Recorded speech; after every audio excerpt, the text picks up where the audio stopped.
Hey everybody, this is HQ tonight. HQ. Our title is on the thumbnail. Married men are liars. And what do we mean? What do we mean by married men are liars, right? See, I posit, the way I look at it is this. We got men out here. We got men out here that are married. See, there's a whole bunch of jealousy and envy in married men. When they hear these young men on these panels talking about, I gotta get back out there. I gotta jump out the porch. I remember being on a panel, right? Listening to these folks, married men, talking to this young guy. Or young guys talking about, you need to jump off the porch. Or you need to get off the porch. You only got 4 bodies. You need to get off the porch.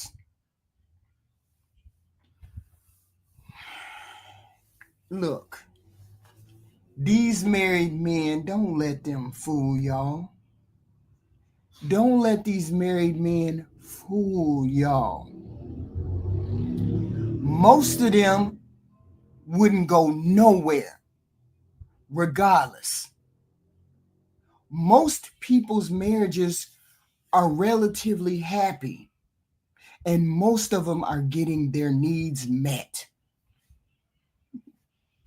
And these married men are always trying to live vicariously through these young men.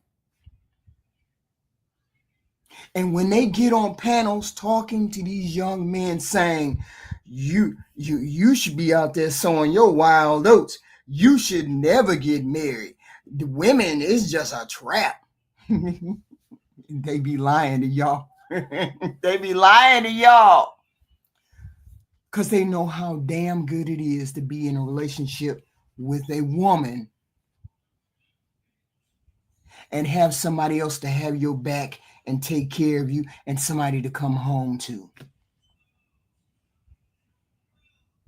They live vicariously through you young men.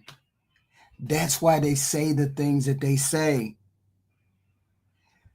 Married men act like they want to live out a young fantasy.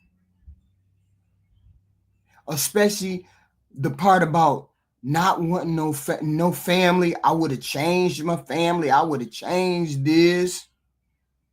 They look back on their youth without a family, without having a responsibility, freer days, better days, when they know damn well they wouldn't have it any other way except be in a relationship with the woman that they are in. Or if they could have changed the woman, they would have changed it and had a different woman, but they still would love to stay married. Some of them just be doing it out of frustration. Let me think about what I should have did, what I would have did if I was younger. Let me tell these young men what I would have did if I was younger. I should have did, dreaming about what they would have, could have, should have. We're not talking about women today. We're talking about men today. Keep it focused on the men. Usually when these men get to talking to these young dudes, they be reassessing their life choices and accomplishments and things they didn't accomplish. If these married men feel like they missed out on stuff, he gonna project that desire of unmet things on younger men who might be living out the lifestyle that married man wants. So he gonna be like, no, man, you shouldn't get married. You shouldn't do this. You shouldn't do that. Often lying about how unhappy they are. Often lying about the struggles and the beauties and things that go along with being married. They always bitching about stability and routine. When they see young men, going for new opportunities, going for new women and things like that, they might think this is more adventurous than it is out here being single, and then they fail to put out how important and how beautiful it can be in a relationship. These men be out here lying to y'all young dudes. Relationships are hard work. Nobody said they weren't. They want to escape from the responsibility by telling you some kind of weird shit. I don't get no sex when I want to get sex. She be talking crazy to me. Most women don't buck up to no man. And you can't tell me that men want to deal with women who don't talk. This is how I keep my voice. This is how I keep core relationships with men. The way I'm speaking to you is the way I speak to any man. I never get out of pocket. So you mean to tell me you couldn't live with a woman who talked to you like this? That this is because I have a mind of my own and I'm married to you, you can't handle me being an independent woman who has a mind and a thought process of her own? See, these married men be lying to y'all. They got women just like me. Some more hyenish than the other. Okay?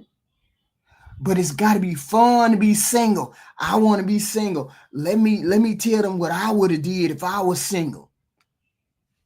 Another thing, living by proxy. They living vicariously through y'all. Let's take risks. Let's not use condoms. Let's not be responsible. Let's not do this.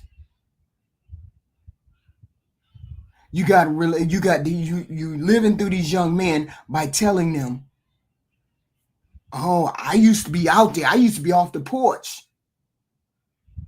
I used to be doing these wild and crazy things with you, knowing full well you happy you ain't out there you ain't out there in the wild. Living fantasy lives. Living fantasy lives. I could not understand how some of these red pill men were out here saying crazy shit. And some of y'all ain't never been married, but you believe the bullshit. Stop believing crazy stuff about marriages. There's millions of people who get married every day, and these men be lying to y'all saying they not happy.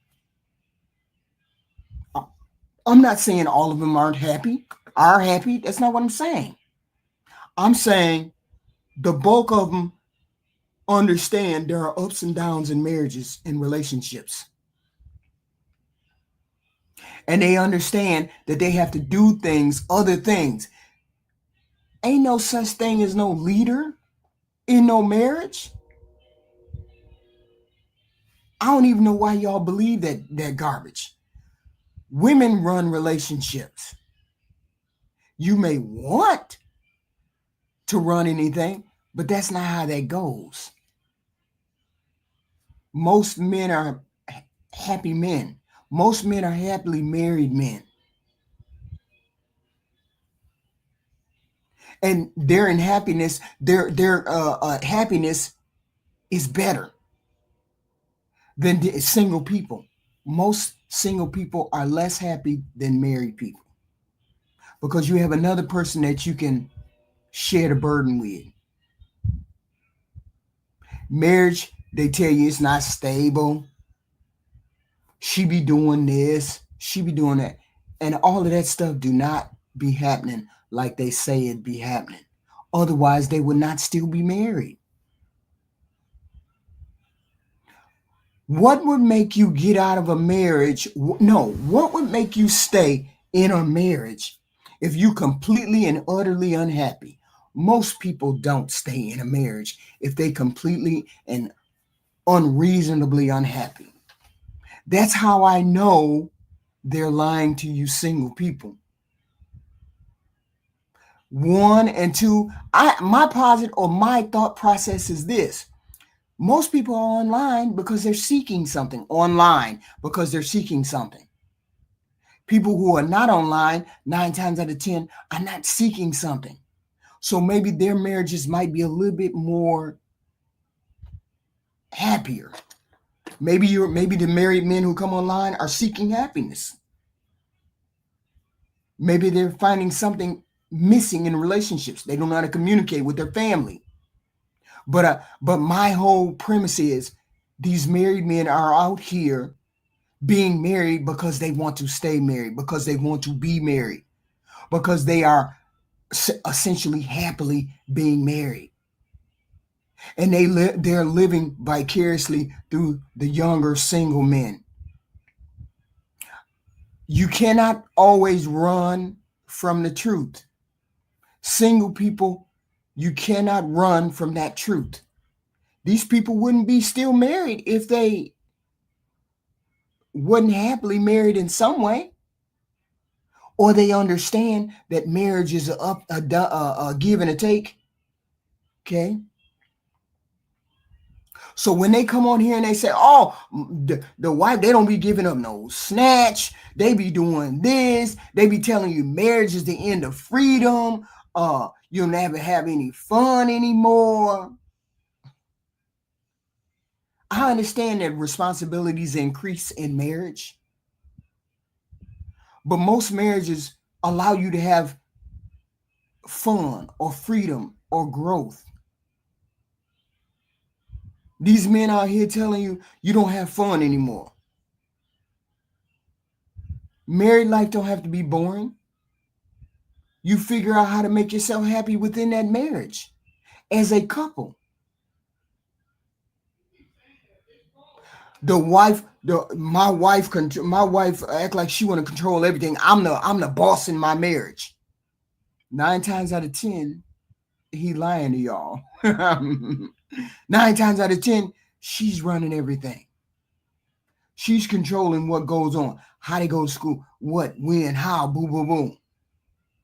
Don't let these men tell these lies like this. They get on here and say the wildest shit about marriage. Ain't never been married. Out here giving advice about being married, but ain't never been married. I don't take advice from people who ain't never been in my situation. Single people can keep single people single. Married people can help you at least understand and navigate the nuances of being married. These married people out here talking about romantic relationships die, or romance dies, or the sex dies. That shit very rarely happens. People be having sex way into their marriage. I was married 30 some odd years. My husband chased me all the way up until he died. I'm sorry. I don't get this sexless thing, or all marriages end in sexless thing, or this, that, and the third. See, marriage is a choice. And these men who come on here and pretend like they so unhappy, they not getting what they want. They telling all these young men, don't get married. Romance, ain't no romance after you get married. Get ready to be told what to do. And I'm a man and I don't get told what to do. Yes, you do. You're a husband. And most of y'all turn into simps, for lack of a better word. I don't call them simps. Women don't call them simps. You men call each other simps. When you accept the fact that you love your wife or want your woman and don't want your woman to leave, married men sit here and lie and tell you, that ain't gonna tell her shit. I ain't gonna never surrender my pride and tell her that I hope she don't leave, but this, that. They lying to y'all. Because he want his marriage to last. So he gonna do what he gotta do in order for a marriage to last. Well, I ain't gonna do this and I ain't gonna do that, no marriage, and I ain't gonna feel it. 9 times out of 10, you men, these husbands, chased their wives. I don't know why y'all think women are gonna run behind men and chase y'all. That's not how these marriages last. That's not how marriage works. That's not how relationships work. Women normally don't chase men. When a married man get on here talking about my wife, no, you lying. Because men chase what they want. They pursue what they want. And you pursued your wife. You pursued her because you wanted her. 9 times out of 10, she wasn't chasing behind y'all. They lying to y'all when they say, "Oh, I didn't chase her. She chased me." They say, "Oh, I hang out with my friends. I do what I want." Hold on. Oh, shoot. I forgot. I got an incoming Call from Through the Fire podcast. to accept, press 1. To send a voicemail, press 2. We got a phone call. TJ, can you hear me? What's up, hey, kids? Yeah, can you hear me? I can hear you. How you doing? I'm fine, Look, thank you. I'm trying to and you do this to me every time I'm trying to get ready for work. What? This topic, it's really, look, I think you're partially right. Mm-hmm. And let me rephrase that. You're right about the fact that men chase their women. Mm-hmm. I don't give a damn how masculine or all this other, whatever the talking points are. Men chase, and when he wants a woman, it's a chase. Mm-hmm. Mm-hmm. I don't care which way, how you do that chase may determine that, where you are on your manhood scale or whatever you want to call it. You know what I mean? Mm-hmm. But we all chase. We all chase the woman. We all chase her because that's just what we do. Right. Right. So there's nothing wrong with that. Now, while you might not, I understand why a lot of these guys that have been married, been through the ringer, make the advice that they make, because I've been through the same ringer throughout the course of the marriage. But I will never tell a younger version of me not to get married. Right. I will talk to them more so about, how to interact with that woman that you want to be married to, and then identify if that woman is going to be for your best long-term interest. Mm-hmm. I would do that. Mm-hmm. Because even with the best intentions, and I understand the jadedness, because when I was married, HQ, I went through the damn ringer. And I'm not sitting there saying that I was some perfect. I tell people all the time about my marriage ending. I always tell people, no matter how horrible her behavior was, I was an ineffective leader. Mm-hmm. Mm-hmm. I didn't know what I was doing. You know what I mean? I did not know I was outmatched by the woman that I married. Mm-hmm. One, she was a little bit older than me, and two, I had a very pie in the sky Disney fantasy about what's supposed to happen, and I was groomed under not underseeing actual marriage. There's only my father's side of the family was married, and I wasn't raised with him. I didn't meet him till I was 30. That's 15 years ago. Okay. That's only 15 years ago. Mm-hmm. So I was raised in the house with my grandmother, who was, by the time I came along, she was no longer married. There was never another marriage. My mother wasn't married. My aunties weren't married. My great aunties weren't married. Mm-hmm. And the family I was all women dominated. So my perspective was female, and how I approached my approach to it.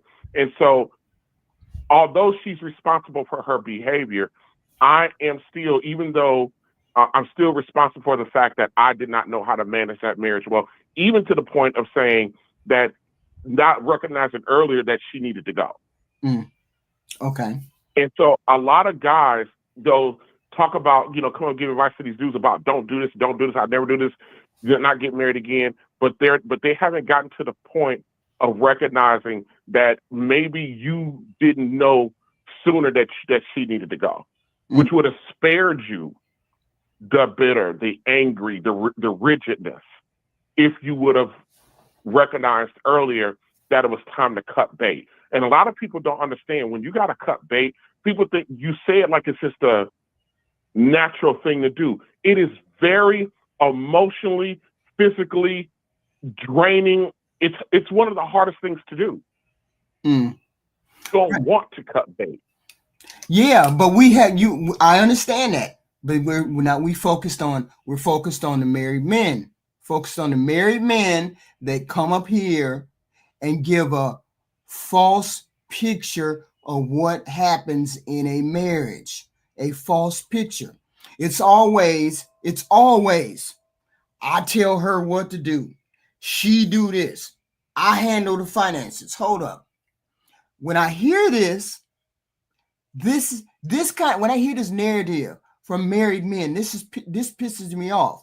because I can't be the only woman on this planet that understands that it's a joint effort. I cannot be the only woman on this planet that says we're going to sit down and decide our fate together. My husband doesn't walk into the room and say, you do what I say, or I'm the leader. That doesn't happen in marriages. That's not practical. never happened in marriage. Okay. If a man walked in and did that, he wouldn't be married.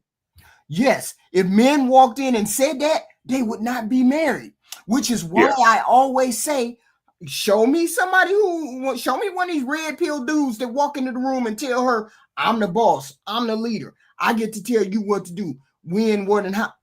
How long you gonna be married?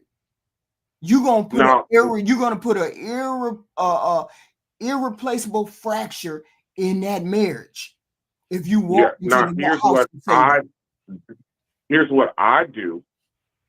I give if I determine somebody that I think I want to try to do something long term with, I tell her where I'm trying to go over the next several years, and then give her the choice to be a part of that. This is where we're going to go. This is where I want to go, and this is what I need for you to support this. And at that point, it's her choice. Right. It's her choice. Yes, but it's not a matter of this is what we're going to do, and you don't have a say in how you do that. No, that's an unrealistic perspective to have, and a very dangerous message to convey. And another thing, they get on the panels and they say, I'm the leader, and she does what I say. Or she follows my program. What if she know more than you? Here's the thing. Know more than you? HQ, here's the thing. Right. I'm gonna say the quiet part out loud, okay? Don't do it. Okay, because everybody thinks I'm some beta simple, and I'm far. Believe it or not, I'm actually far from that. Right. But I'm practical. But here's the quiet part out loud, HQ. We got 2 generations of men who don't know what that means, leadership. We got 2 generations of women who don't know what it looked like when they got it. Right. That's why I have a hard time. It's one of the reasons why you'll see me at times if I decide to pop up on a panel here or there. I get frustrated because I will ask the question, well, what does that look like? I don't know if you remember, even on our good friend Mr. Walker and Gavin's channel, when I came up and I said, if you're a black man and you want a black woman, how do you avoid not getting a baby mama? I didn't say go out and get you one. I said, how do you avoid it? Yes. When the overwhelming majority of our women are mothers. I got a question. I got a scenario. I want you to tell me exactly. I want you to be the man. You be my husband. Okay. And we get the scenario. We do the scenario, right? We're going to do the scenario. We want to go on vacation. Me and you, we want to go on vacation. I want to go this way and you want to go that way. And I have no kind of thought process towards it. Tell me how you would tell your wife that we're going to do X, Y, and Z, or go X, Y, and Z. How would you approach your wife instead of saying, I'm going to do the red pill thing? Do the red pill thing. That's what I'm saying. Do the red pill. Okay, if you want to go to Cancun and I want to go to the Dominican Republic, and you the red pill guy, do the red pill thing. Well, if I'm the red pill guy, you don't get a choice. Right. My point. There is no talking. So I want you to do that. I want you to do the red pill thing. How you think a red pill person would say, and then we're gonna go around and we're gonna say the regular way.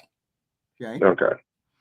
So I come in the door and I say, hey, babe, how do you think? How does it go if we want to go to Switzerland? And I want to go and see the castles, and I want to do this, that, and the third, and I want that experience. What do you think about us going and doing that? What do you think? You the red pill. So I want to go to yeah. Well, I have plans for us going to the Dominican Republic, because I'm the leader. That's where we're going. We're going to the Dominican Republic. Okay, so Yeah. why the Dominican Republic exactly?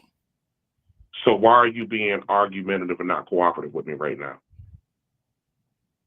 And I probably would do just like that. Like, I'm not arguing with you. I'm just saying, put your reasons on the table that we would go to the Dominican Republic, and I'll put my reasons on the table that I would like to go and visit castles. So you think this is a negotiation? Yes, that's what I think it should be, right? Yeah. Or I don't get a choice. I'm the leader.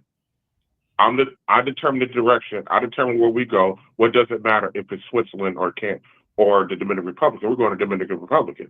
Mm. Okay, hon. Okay. So at that particular point, I would withdraw. Right. I would withdraw. The wife would withdraw because Yeah. she already sees that he's set in his way. Now, let's do it the regular way that is not going to alienate you or me, and let's do it again, right? Okay. So if I walk in the door and I say, "Hey, hon, I want to, we planning to go to vacation. I want to go see some castles. I want to go see, some old stuff. I want to do this, this, and this." What do you think? Heathen, listen, I did have my heart set on the Dominican, because I want to be on the sands and the beaches and stuff like that. Now, that Switzerland don't sound like a bad idea. I mean, with the money, yeah, I don't know. But the beach don't sound bad either. Laying on the beach, not doing nothing. Well, let's see if we can. Well, is there another place that we can get sort of close to that where we can see the beaches and some castles? I mean, is there something that we can do like that? If we're gonna be gone for 2 weeks anyway, why don't we just go ahead and just do a whole tour of Europe? I mean, we're gonna spend the money to go to Switzerland. You're right. I mean, hell, what's another $1,800 to do 3 or 4 other countries? We can. Greece got some beaches, and we put the money away. We put the money away, and we got the money. Like we ain't got because we're gonna be gone for a couple of weeks. Okay. I mean, And so this is what we do. This is what we do, hon. You come up with a place, I come up with a place, and we'll revisit this and see how we can get closer to what we both want. Mm-hmm. Okay. Now, if we do that, then we'll both be happy. I get to see some castles, and maybe you get to lounge on the beach and do some other things when the dark comes. Yeah, but the reality, HQ, is right. With a functional relationship, you can do both. Right. Maybe not at the same time, but it's 12 months in a year. You mean to tell me is the fact that we're both working, we're fiscally responsible, we both managing the family resources well. Right. You mean to tell me twice in a year we can't go Switzerland for a week here and then the Bahamas or the Dominican Republic for 4 days? You mean to tell me we can't do both? And we can do both. I guess we can do both. But I think HQ. Let me tell you something. What has happened in this space, and which is why I don't even claim it or really participate hardly anymore, is because while the red pill in its inception was there to educate, it's been bastardized. Right. It has been bastardized, and it's been brought down to the lowest level denomination.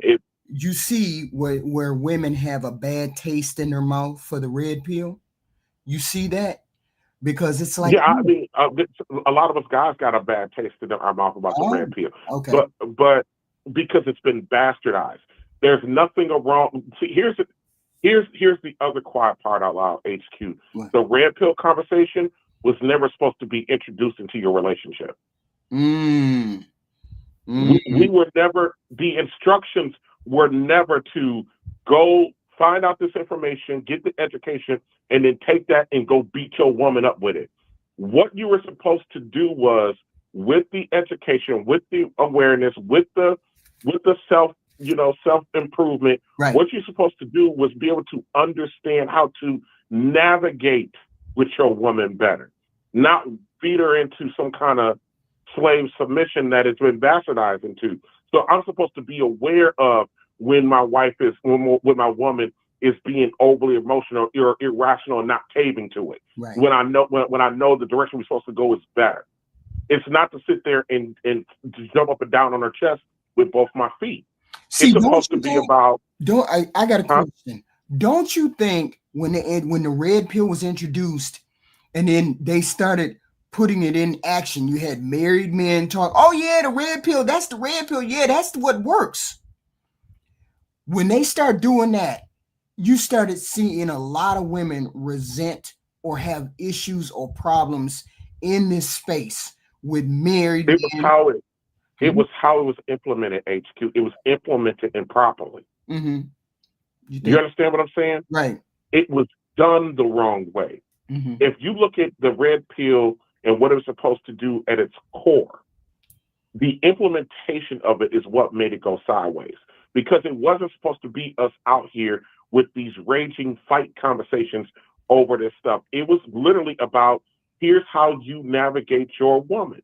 Here's how you as a man get a better outcome. Here's how you elevate your situation with your woman. Mm-hmm. It was never about separating from your woman. It was about how to improve yourself and improve the dynamics between you and your woman. But the thing is, the information was weaponized and bastardized. And that's what the pushback is. And so when you get people like a Cooley, mm-hmm. like an ass clown Cooley, mm-hmm. Did the women go, see what I tell you? See what I tell you? You know what I think? Why Cooley? Why? And this is, I haven't heard anybody say this. Why Cooley just won't come out and say he in love with that girl? Why? No, I'm saying people are coming at Cooley. Why you got the white girl? You ain't gonna marry the white girl. I'm in control of the white girl and blah blah blah. Why he just won't come out and say you in love with that girl and shut everybody down? Because he in love with that girl. He ain't gonna leave that girl. Ain't nothing wrong with that. You understand what I'm saying? Why you just don't come out and say that would have shut everything down? I'm in love with that girl, and I'm not gonna have no kind of discussion about why I got that girl, why she does what she does, because I accept her for who she is, because that would mean what? That he would be considered a simp. And he don't want people calling him a simp. But he is one. But he trying to avoid that label, and he is one. Thank you for the Mr. Walker. Mm-hmm. If you are a man and you want a wife or have a wife, there is a degree of similitude that you got to explain to get it. You just can't be this. Now there are levels to this. It's the ultimate definition of a simp when you get married, but that doesn't mean that your masculinity and your manhood somehow is diminished because you as a man want a wife, and your primary goal is to take care of that wife. And it doesn't necessarily mean that you got to be this 100% financial provider. We perverted that too, HQ. Okay. We perverted the hell out of that. Right. Let me read these super chats from Mr. Walker. Mr. Walker, I got $5 super sticker. Thank you. Mr. Walker, again, a $5 super chat. Red pill logic is good for the group. Red pill rage is what HQ is referring to. And Jay Walker, thank you for the super sticker, $5 super sticker. But I'm not talking about red pill rage. I'm talking about this is something that is being promoted by all the men as though this works. It doesn't work. You cannot walk in the door and tell a woman who has a similar experience as you, who has the same mentality as you, who was raised just like you were, that you're the leader and you know no more or no less than she knows. You cannot walk into think a marriage is going to last like that. The married men are out here married for a long time because they understand you cannot walk into a relationship and say these things. You cannot walk into a relationship and say, you woman, I'm man, and you do what I say. That's not how marriage is going to work. Well, there are times, HQ, that as a man, you actually need your woman to do what you say do for the safety and development. But that's at times in that situational. But I know you're not talking about situational. You know what I mean? And it's only it's only a fool who doesn't recognize good counsel when you hear it. Your woman is capable of giving you good counsel, and only a fool, even the Bible talks about that, only a fool doesn't understand or accept good counsel when it comes their way. Right. And so for these men out here, back to your subject with them coming out here, giving this advice, the married men giving this advice about not getting married, not get married, not get married. Mm-hmm. Mm-hmm. You know what I mean? You're why no different would than they the come women. out here and say don't get married, but they're married? I told you at the beginning, HQ, why they're doing it. They haven't come to terms with the fact that they allow themselves to stay in a situation that was not productive to their overall well-being. These particular men, but most they stayed. Right. Let's just give them the benefit of the doubt, and that they had a ruckus, rowdy, unhealthy, attachment or relationship with their wives. Mm-hmm. They have a lot of men have a hard time coming to the terms or facing that we should have bailed a long time ago. There ain't nothing admirable. There is nothing admirable about staying in a relationship and you being stoic. There is nothing admirable about that. And I'm telling you, a lot of that rigidity comes in because they stayed 15 years. They stayed 20 years. Right. They stayed when they should have left in year 5. And I'm not advocating people bailing, because in order to get to a successful marriage, you're going to have to go. This is what I tell people. This is what I say to people. And this is how I came to the understanding that mine was over. Right. HQ, you and I could be married, and we could be going through war for years. But the moment one of us stop engaging in not good faith, then it's over. That's when it's over. Right. As long as you both are engaging in good faith, you'll come out on the other end of that. Right. The moment somebody stops behaving in good faith, right, that's when it's over. Yeah. So I'm not saying because you're going through a storm, you walk. I'm not saying because she's doing some, she's tearing y'all. It's Clash of the Titans up in there. Mm-hmm. You have to be able to recognize, even though there's Clash of the Titans, you got to recognize good faith versus bad faith. Right. Because there's a lot of people that be in these relationships, and it's like a bunch of deception, a bunch of, I don't know how, da-da-da. You got to recognize when you got to recognize when it's time to bail. When you know you're not all in on that relationship, when you're not all in on that marriage, you should take stock of why you're there. What are you there for? Well, married men say, we stay for the children. If it's hell in that house, why are you staying in that house? Why are you bringing hell upon that child?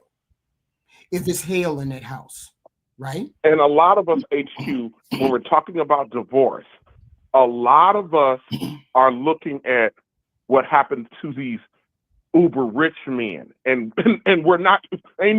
HQ, ain't none of us uber rich.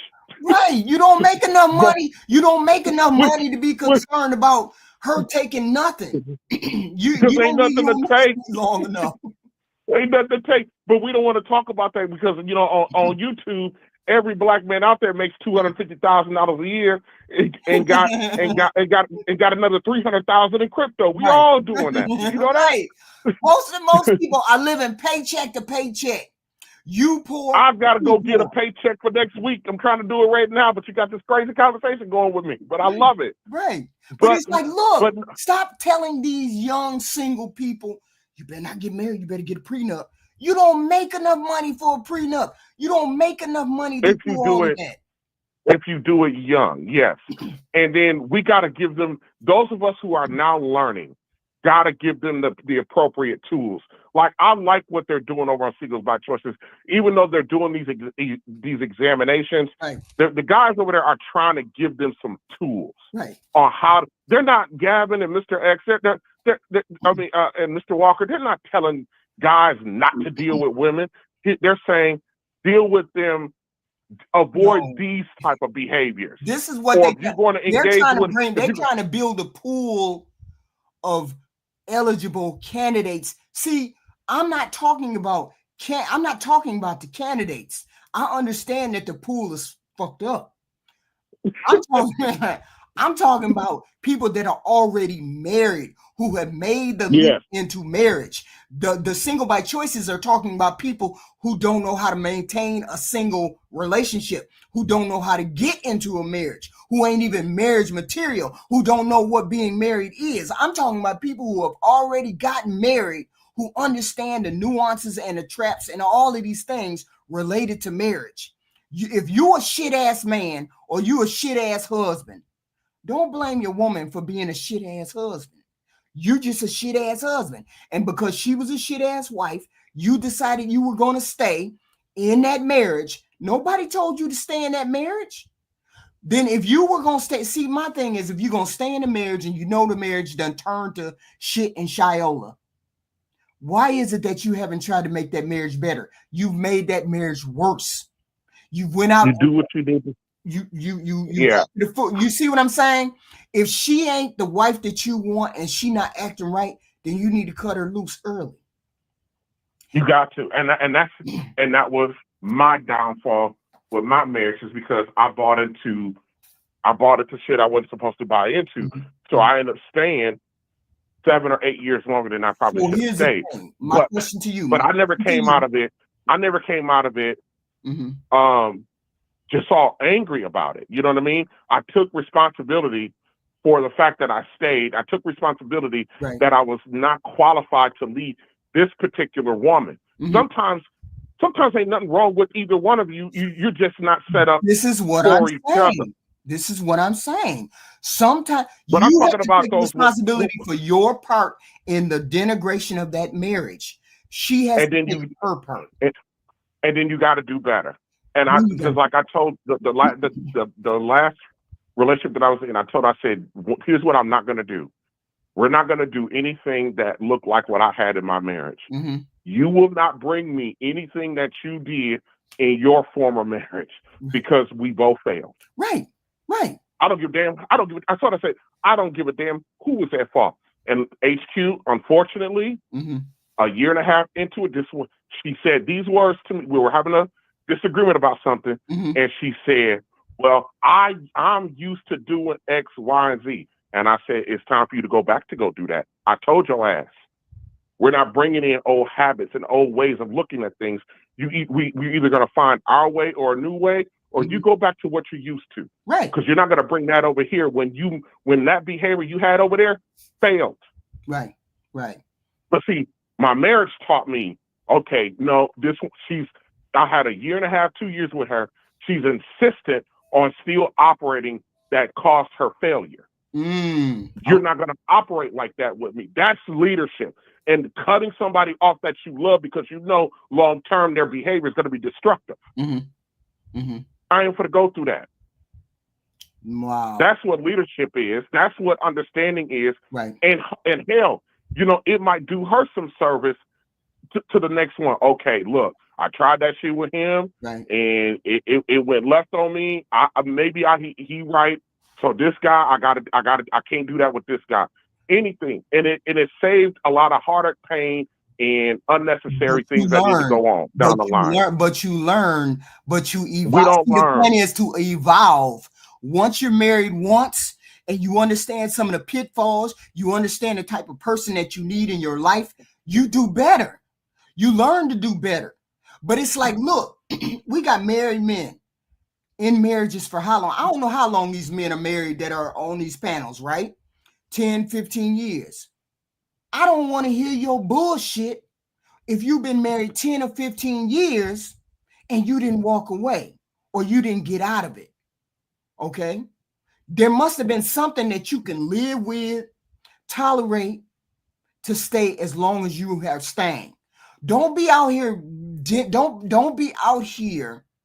Let me give you one other thing. Tainting the pool of married men, tainting the pool of single men, and you haven't done anything about your circumstances.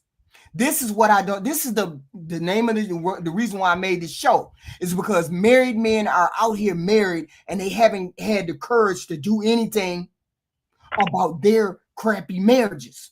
but they stay in them and then get out here and start denigrating marriage or saying marriage is terrible or saying you shouldn't get married. No, you shouldn't be married. You shouldn't be out here being married and giving advice to single men when you haven't tried to do it again. See, I would have more respect for you if you got a divorce and you tried it again. And I figured out what things I did wrong in that first marriage. What did she do wrong? What did I do wrong? Maybe a man cheated at the beginning of your marriage. You cheated at the beginning. Or her. But I'm talking about men. You cheated at the beginning of your marriage, and your wife has been a bitch ever since. She been a bitch ever since. But married men don't look at that and say, well, damn, I fucked up on that part, and this is why she turned the way she turned. Yeah. Or I put my hands on her early in our marriage, and now I don't put my hands on her, and this is why she turned. See, some things are irrevocable. Some things are you can't come back from. There's some stuff you can't come back from. And even in that situation, you didn't done your part to rectify it, and the outcome is still the way it is, not what you're getting. Right. Then you got to cut ties. But HQ, I'm gonna say this, and then I got to go. Okay, go on. Black people, we sit around here all the time on these panels, HQ, and we all talk like we got the game and going with it, but only 33% of Black folk are married. That means almost 80% of Black people, men and women, we're by ourselves. Everybody keep talking about they're going to go to another race of person.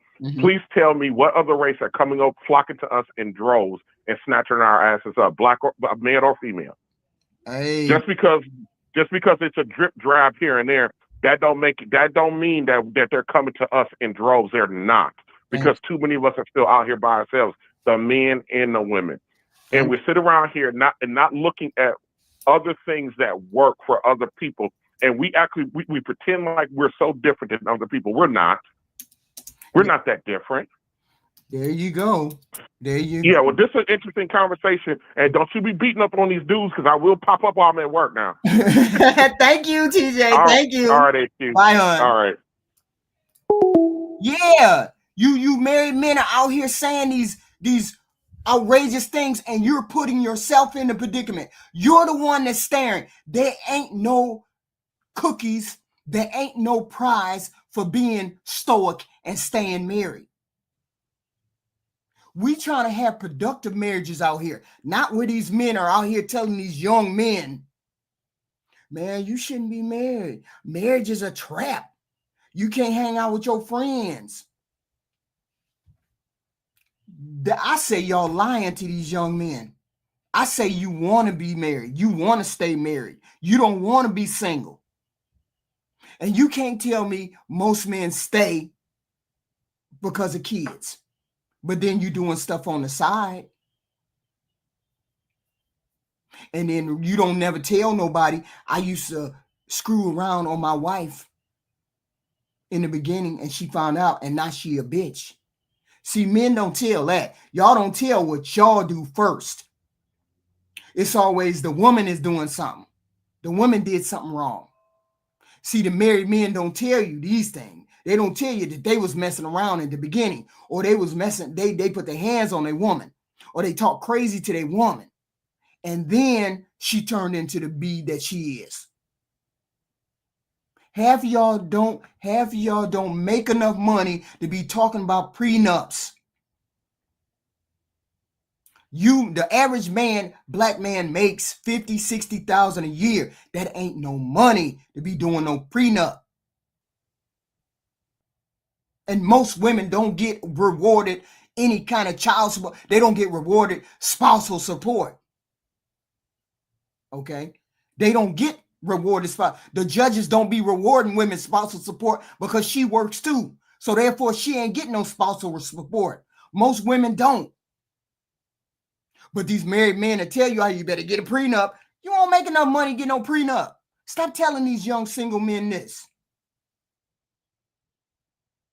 Okay? They say this and they don't even be doing it. You ain't never gonna, she gonna do this or she gonna act this way, she gonna act this way. No, tell the truth. Tell what you've been doing. Tell what you've been doing. Tell every time you turn around, you trying to talk to Sally down the street. And she know you be trying to talk to Sally down the street. And she giving you hell every time you come in the house. She don't tell you that she know, but she give you hell every time you come in the house because she really, really do know that you've been flirting with Sally down the street. Okay. But you gonna tell the lies on here to the single men. I'm not saying all marriages are happy and it's good and we having a good time and I'm married to this, that, and the third, and she the best woman. That's the whole point of ups and downs in marriages. That's the point. You tell a person, you say she ain't no, most of y'all get on here, married men get on here, women ain't no good. It's billions of people on this planet, so I know you lying right there. I know you lying right there unless you have a shit ticker. That's the only way you would come up here and say there ain't no good women. Because you have a bad ticker. Because you choose wrong. Because you choose wrong. When I got married, I decided I wanted to stay married. And I was going to take all of the good and the bad and the ups and downs. That's the type of person that you need to marry. That's the type of person that you need to get involved with. Somebody that will roll with the punches. If you're poor, she gonna roll with you poor. If you up, she gonna roll with you up. But most of y'all, when y'all men get up, you looking for a newer model. And then when you find a newer model and you cheat on the old model, then you look at the old woman like, oh, why you upset that I'm rich now? I make enough money. I can do what I want to. That's not how marriage works. If you want to stay married to the right woman and you want to have a decent, honorable marriage, you do right by that person. It's called do no harm. No, I never said women wouldn't act right and would or would not act right. I'm saying when married men get on here, it's always the woman's fault. It's never the man cheated. He cheated early in our marriage. Now she don't know how to act. He running out the door with the money. She don't know how to act. He was calling her names or he was putting his hands on. See, they never tell that. Married men never say that. You never say none of the stuff that you did first. No, stop saying hypergamy. Every human being on this planet wants to do better. You just want to make it seem as though black women are the only ones who want to do better in life. We all want to do better. I don't want to marry a man I don't want to get involved with a man that makes less than me. He should be making what I'm making. That's a conversation that every woman wants to have. Every woman is going to have. Every woman is going to have that thought process. But it's like men want to be jealous of us because we ask for that. We handle the truth just fine. But if your tactic in dealing with women is lying, we ain't gonna handle it. Anybody want to come up on the panel and have a discussion? We can do that. But don't come up here talking about it's all a woman's fault, because I'm on one tonight. I'm on one tonight. Don't come up here and say it's all a woman's fault when you was out there cheating. You cheated first. Don't come up here and say I was a married man and I used to talk crazy to my wife and now I expect her to follow my lead. You talk crazy to me or you put your hands on me or you cheat on me, we gonna have a problem throughout that relationship. Otherwise, we ain't gonna have a relationship. I'm not saying, see, y'all don't seem to understand. I'm not talking about women today. I'm talking about men today. Next week, it'll be women. I'm talking about men who come on the panels and lie to the single men like They ain't none of them women no good. You need to be out there with your wood in your hand, sticking it in every female, doing everything, this, that, and the third. Instead of trying to point to the real truth. There's some good women on this planet. And you need to search those good women out and be a good man. You got to be a good man too. You can't be no fuck boy. You got to be a good man. Otherwise, you don't deserve no good woman. Why am I being a good woman and early on we get married? Just for example, we get married. And you out the back door cheating. You cheating all the time. We get married when we 25. You cheating. Then you stop. And then 5-10 years go by. I'm a good man. But she ain't acting the way she's supposed to be acting, or you don't think. Now you ready to bail. Wasn't nobody ready to bail on you when you was cheating. Why you ready to bail on her? When she come down the line and she ain't all that she's supposed to be. But you ready to bail. But you wasn't doing what you was supposed to do in the beginning. You was out there cheating. You was out there, and don't give me the bullshit, because I know it happens a lot. It happens a lot. When you don't think you can get caught, you're going to do what you want to do. Be honest. I did some stuff in the beginning. And now she's not exactly how she's supposed to be, but it's all her fault. That's not how it works. Hey, Mr. Tillman. Hey, Jay. Hey, HQ. How you doing? What you got to say? Your examples, you paint us in a corner. You get this specific dude, and then you draw the scenario around him, and you make it seem like all the dudes do that one specific thing. And this is exactly what happens for all the scenarios from this one guy. You do this and you do that. But you men do the same thing. You men come up and say 80% of the women are trashy. How is that? We have. Okay, so you finna say anecdotal? You finna say anecdotal? You better not say that. No. Every time I get off of this live with you and I start to do something, I'm listening to other things going on Instagram or YouTube. It's so many examples of women doing this. So many. So what I said about men, it's like. So what I said about men, y'all don't do that. We got to be in the matrix because, like, this can't be true. You mean the 70-year-old you want the same thing? A 26-year-old you want the same thing? But you're making this one guy. You're telling us we're this one dude. Like there's no range of guys that. So my whole point is why I can't get that same leeway. So why can't I get the same leeway? Why can't we women get the same leeway? The burden of proof is on you to show us. The burden of proof is on you to show. I need to see. Show me these guys. Put the links in the chat. Do whatever you got to do to show me these guys that are doing this guy that you're talking about. Because I can literally go to my phone and look through the history and pull up thousands of women that are doing what we're telling you women are doing. Show me these guys, not these one guy here, one guy here. Show countless. Thousands of women are what? Thousands of women are doing what exactly? Are we cheating? Most of the men cheat before we cheat.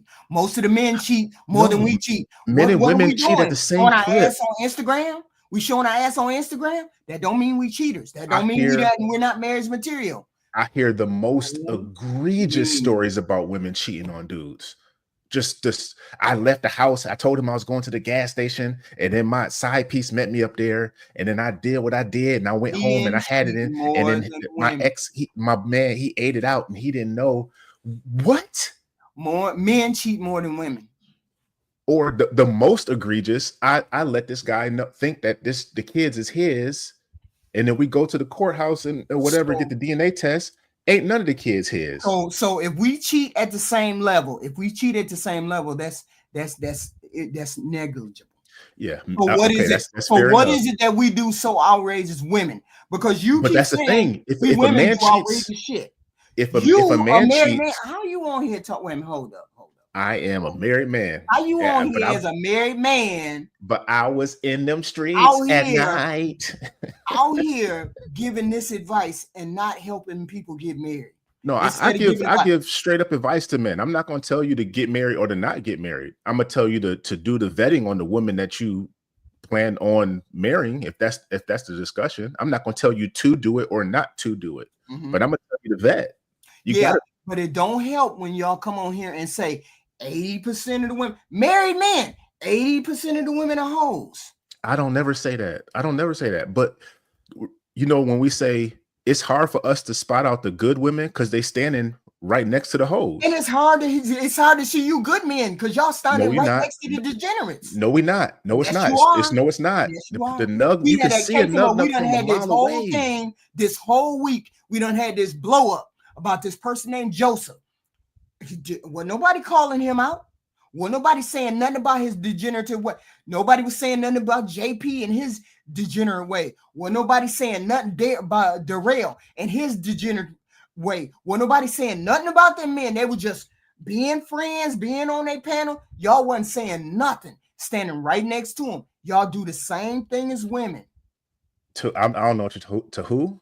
I'm saying on the panel, on YouTube, it's been a big kerfuffle of men who have been on here saying some wild and outrageous things about women and having intimate relations with children and things like that. And they have been on panel after panel after panel after panel. I have seen example after example of men who have stood right by and never said a thing about these gentlemen. And they come on the panel all the time. They come on these men's panels all the time and say wild stuff about women. Oh, I haven't seen them. My whole point is I cannot buy into the women are all women are no good, because you men haven't proven that all women are no good. You see her on Instagram, she ain't no good. She got on makeup, she ain't no good. You see she wear weave, she ain't no good. What do you say? What do you mean? You're conflating two different things. When men say we don't like, let's address this one thing you just said. You just said that you find out that a child ain't yours. You find out 33% find out the child is not theirs. Out of 5% who get paternity tests, 33% of that 5%. That's not a lot of men. That's too many. That's not a lot of men. You tell that to them dudes. When there's billions of women on the planet, that's that means nothing. 18 years of your life taking care of a kid and then find out that kid is not yours. You tell me that's not how many women are on the planet. How many women are on the planet? That's a small percentage of women on the planet that do that. Small percentage. 33% find out that baby is not theirs. But only 5% go for the paternity test. So it's potentially more. So it's potentially much, much more. Don't know, but we can't go by that. We can't go by that. We can only go by the percent. We can only go by the percent. Extended family's details. I'm not gonna go to my extended family's details, but I got a lot of cousins and stuff that don't look nothing like they. But that don't mean women ain't no good.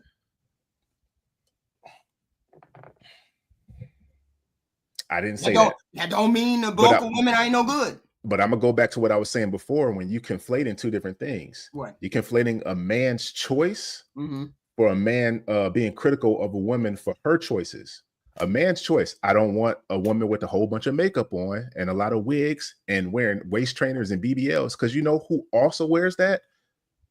Perpetrators, transformers. I can't tell whether or not I'm looking at a woman or not. I want a natural woman.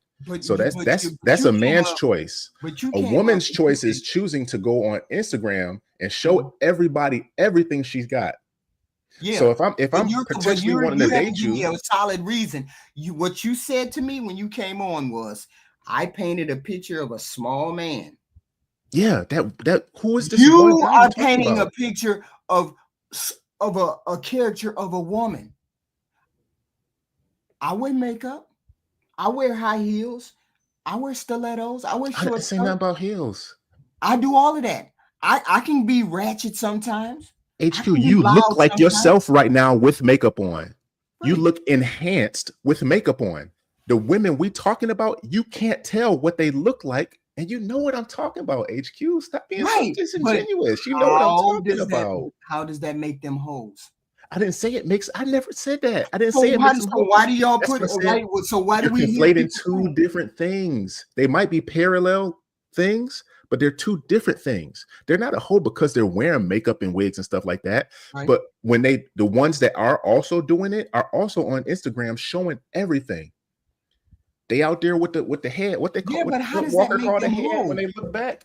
Instagram, every last one of them.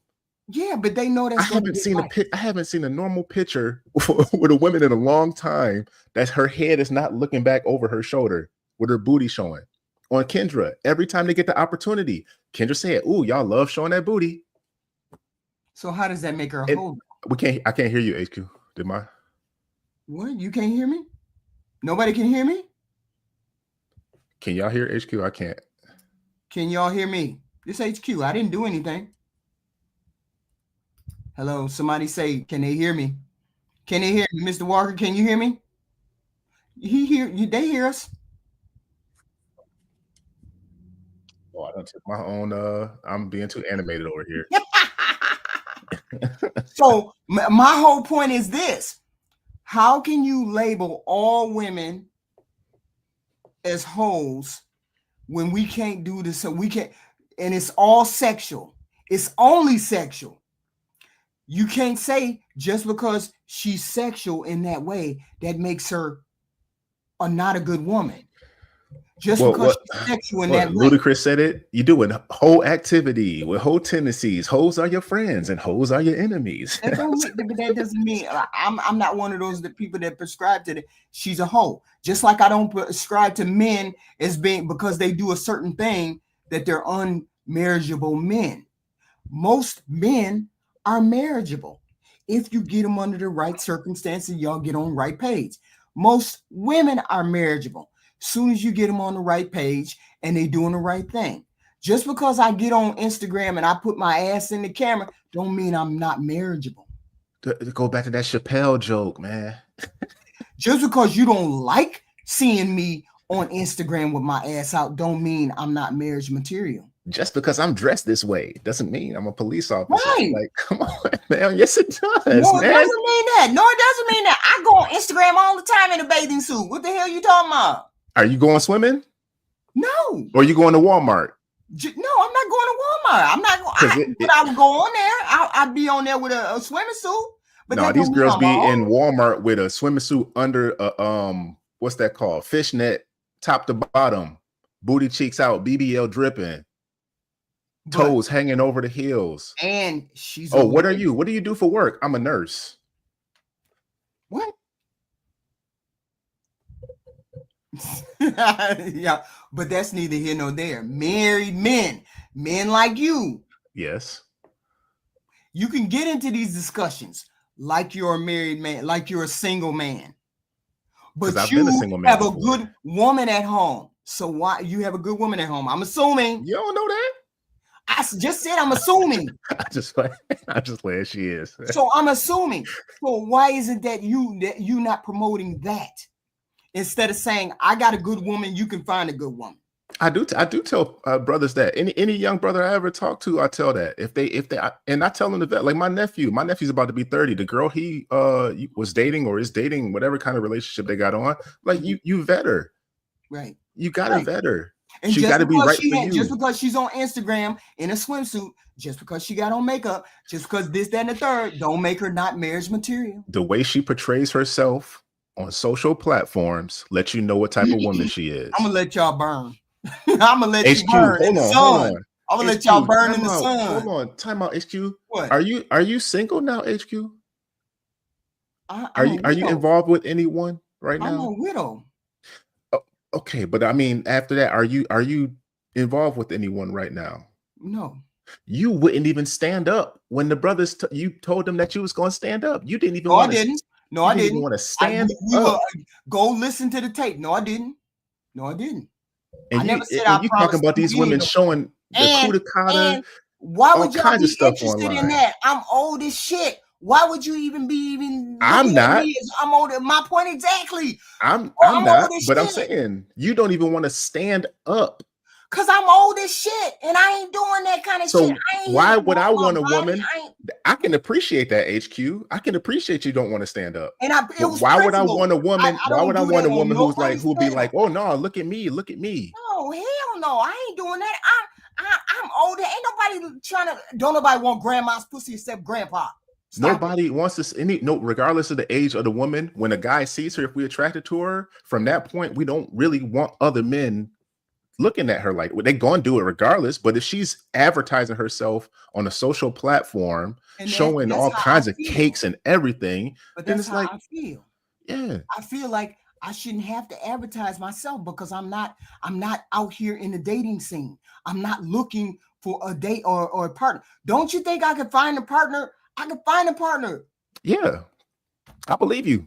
100% I'm not believe interested in a partner. So why would I even be pursuing anything that would bring potential partners my way? But for the women that are looking for partners, that get on social media and allow visual access to parts of their body, they should only be sharing with the guy that they want to be with. Mm-hmm. When a guy sees them and is online, it's like, whoa, you're doing the same thing. I'm looking at some of these pages, like I'm looking for an OF link because that's how she's presenting herself. So if you're doing the same things as the girls who are advertising themselves for that nature of work, right, then I can only look at you as that way. Because why are you doing the same thing that they're doing? Do something different. Like the girl now that's doing the cooking, even she's shaking her butt out there. Like, why not just cook? If you a good cook, why not just cook? Because you advertising the other stuff that you know that's going to get you the likes. Right. What's going on, Black? Mr. Black. Oh, well, he probably somewhere. I don't know. Yeah, no, but do you see what I mean? I was listening. Oh, I'm sorry. Go ahead. No, I was just saying, like, the HQ, see what I mean about why men potentially say that most of the women are hoes because they're acting the same way as the girls that are doing that are. There's no difference that way, but that doesn't mean that they are. How are we supposed to know that? Just like the single that's exactly men, what that means. Men get on the panel and start talking like they're single. I can't tell whether you married or not. You are. Yes, you can. You can tell if. Hold on. If a guy is, I could be on here. Can y'all hear me? I could hear you. I could have told the first women, I'm not married. I heard talking I'm not crazy nothing. Was called Red Pill Ranger. Married man talking crazy. I can't account for him. I can only account for myself. But I'm saying I could have came on here saying I was single and stuff and looking at all the beautiful women in the chat. Hey, how y'all doing? Not just the little whatever call. How y'all doing? Appreciate y'all women showing y'all love, everything like that. Right. If they really wanted to investigate, they could find out very quickly. Even if it wasn't online, how much time can I give to you? Then why are you always gone? How come you don't answer your phone this late at night? There's ways to find out if I'm single or not before you do anything with me. Right. Same thing with but there's no way to find out she's not a hoe until you find out if she's not a hoe. What do you do when you want to get to know somebody? What do you do when you're attracted to somebody and you want to find out? I don't prejudge. I don't prejudge. I don't look at a man and say, well, you got pants sagging down your ass. Well, you got a dashiki or you got I don't even prejudge. I walk up, ask them a couple questions and say blah, blah, blah. And then I hear the mindset. Then I know. I do both. You men just say, I ain't even going to look at her. No, I do both. She got on too much makeup because she got her body on social media because you don't know nothing about her except what you see. You don't want me to judge you by what I see. So why are you judging her? I want you to judge me by what you see. I make a point to make so that you judge me by what you see because my pants not going to be hanging off my butt. Right. But that's you. That's me. That's me. But that's not most people. I want you to judge me about what you see. Right. But that's and then when you talk to me, you can actually learn who I am. Because like different people at different times might. One man. That's not all people. All people just want you to be. See, I'm one of those people that believe when I walk into a relationship, I want you to accept me for what I am, what I come with, all the messy shit that I come with, because I'm not going to be happy unless you accept me for all the messy shit that I come with.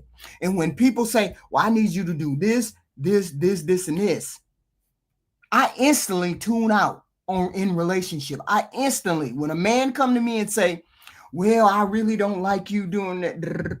Nope, gotta go. Ain't gonna do it. Ain't gonna live on this planet under something that I'm not comfortable doing. When a man has an umbrella, and that's the problem right there. That's the problem right there. right. That right there is the entire problem. Good afternoon, everybody. It's Black America. What's happening? HQ. That's the problem. You don't wanna and you don't have to. Right. So as soon as you don't wanna and you don't have to come out of your mouth, you know what that means? You are no longer a viable option. Right. For anything when it comes to, because she shouldn't be. Well, this is the whole thing. This is the whole thing about it, HQ. Us men, Jay, me, TJ, when he was married, you guys don't realize when we sign up to marry you, give you our last name, we are signing our actual lives away to you. If I walked up to Jay's woman and grabbed her ass, Jay has the duty to kick a hole in my ass. It is his honor and his privilege to try and stomp a mud hole in my back. That is what Jay is absolutely supposed to do. And he has all authority in doing that. But if you like it and you want to go with me, then he has no recourse. You see what I mean? Right. And that is the absolute problem right there. The problem is, and I love my brother TJ. You know, TJ be spitting some real shit at times, but it's the things that you were supposed to red pill. What? From what I see, right, is the shit that you were supposed to learn from your father. These are all lessons. When you go into a bathroom, you don't pull up to the urinal next to the man, right next to a man if it's empty urinals there. It's just certain shit you're supposed to do and don't do as a man. You know what I'm talking about, Jay. If it's a big ass bathroom, you don't go take a piss right next to a man when it's a bunch of empty urinals. You just it's a man rule. You just absolutely don't fucking do that. You know what I mean? It is totally disrespectful. Yeah, so but here's the thing. I have a question for you. As a married man, do I have to, as a wife, do I have to take everything that you say and do in that red pill, and you're the leader and I have to accept it? Yes, because I have to take everything you say and do. Just like I told you, if my wife tells me to do something or request of me something, it'll be hell or high water that if a nigga don't move a mountain to get it done, I am not doing my job for my wife. So I am going to live, kill, and die.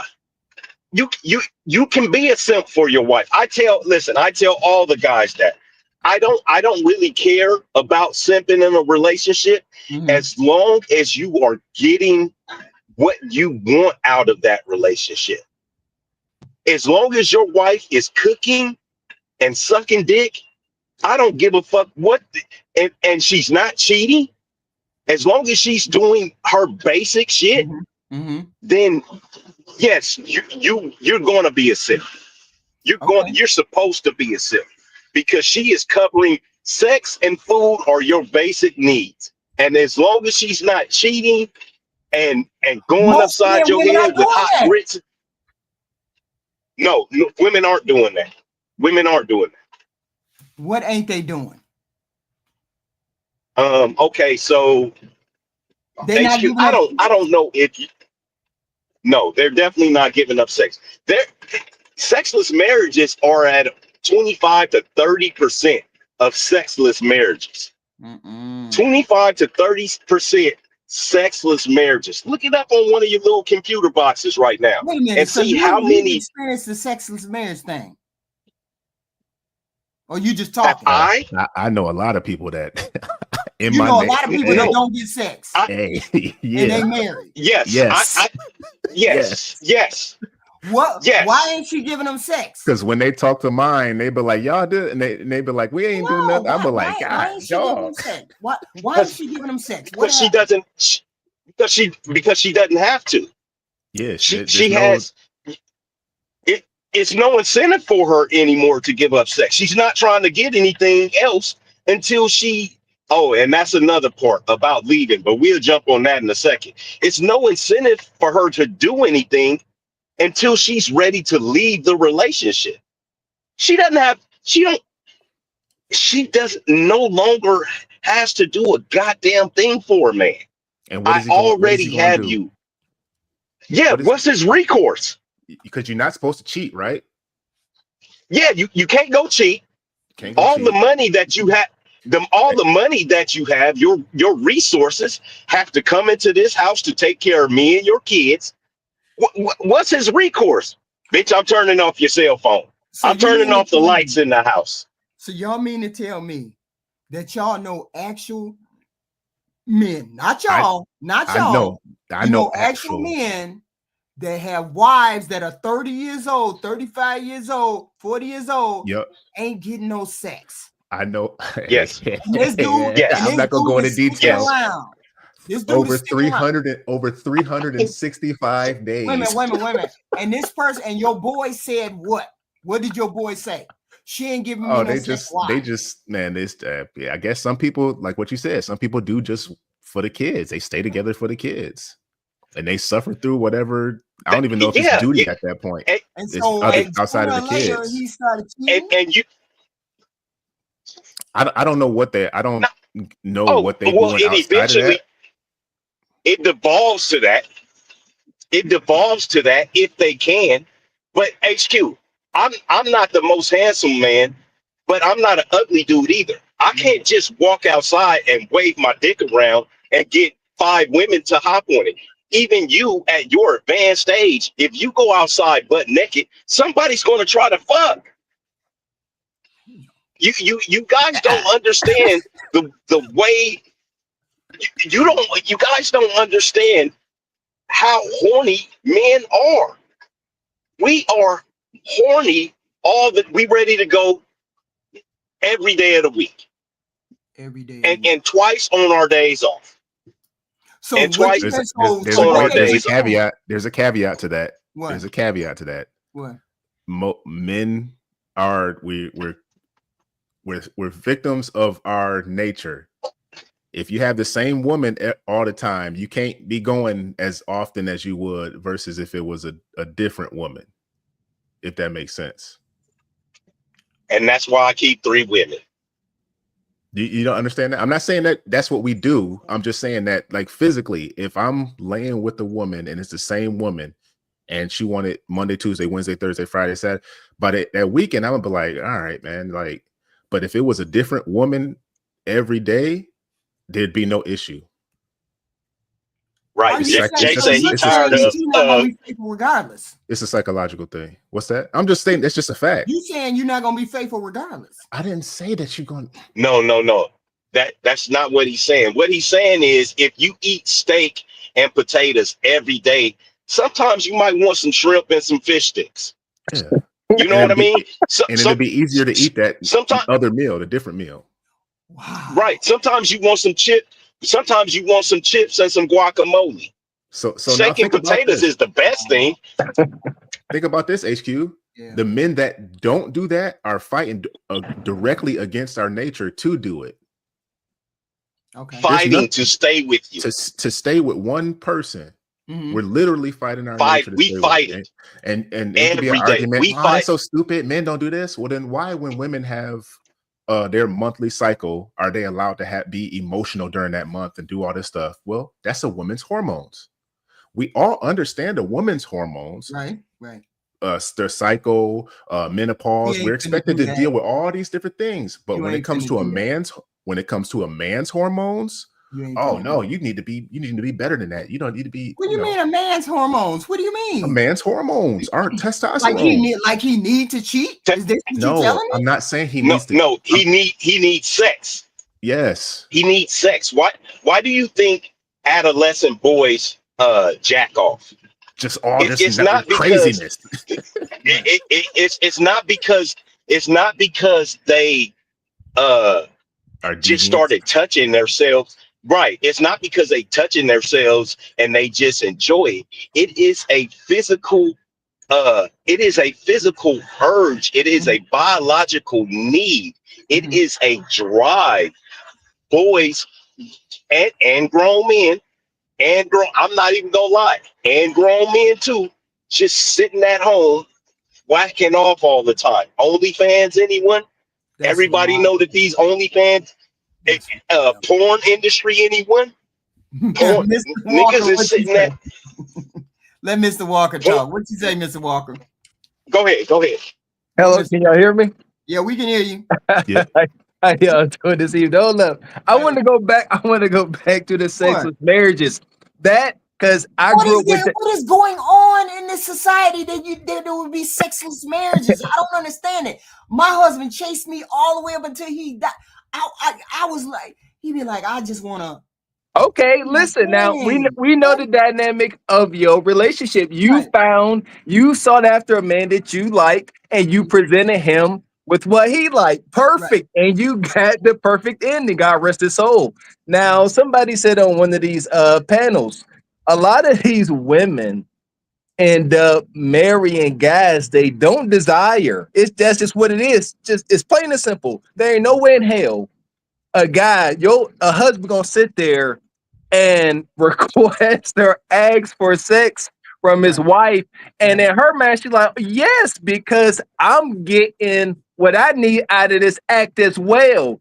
Right. If that woman is sitting there like, no, my head hurt, my stomach hurt, I got the shits, and that she don't like you, and there's resentment and stonewalling and within a relationship, and that's the thing. These women don't want to acknowledge that. They don't, and I think that's granted. They don't want to go to their husband and say, I don't like you. You're not my first pick, and that is the ongoing concern for guys looking to date, and they're only single moms out there because you know damn well you're not the first pick, and entering into these sexless marriages is damn near imminent.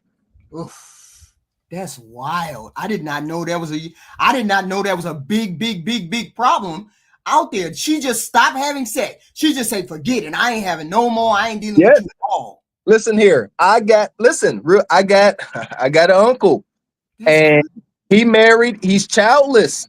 He got 2 master's degrees. He was at least a semi-pro basketball player, 6'4", handsome brother, like a light-skinned Teddy Pendergrass. And for some damn reason, he married this woman that was at least 3 for 1.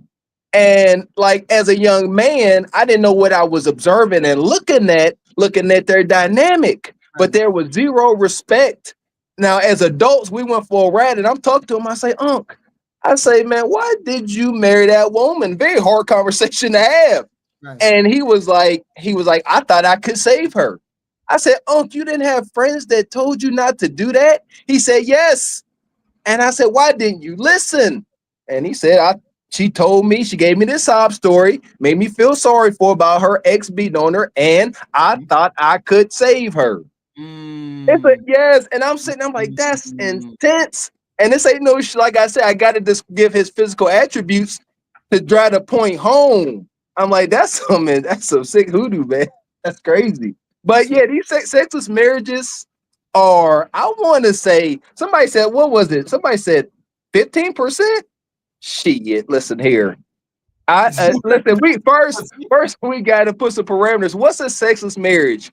Wow. If you can't get no physical intimacy from your woman, at least got dog twice a week, yeah, sexless to me.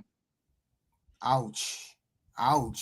And does that happen? That happens more than 15% in relationships. More than Yes. About guarantee it.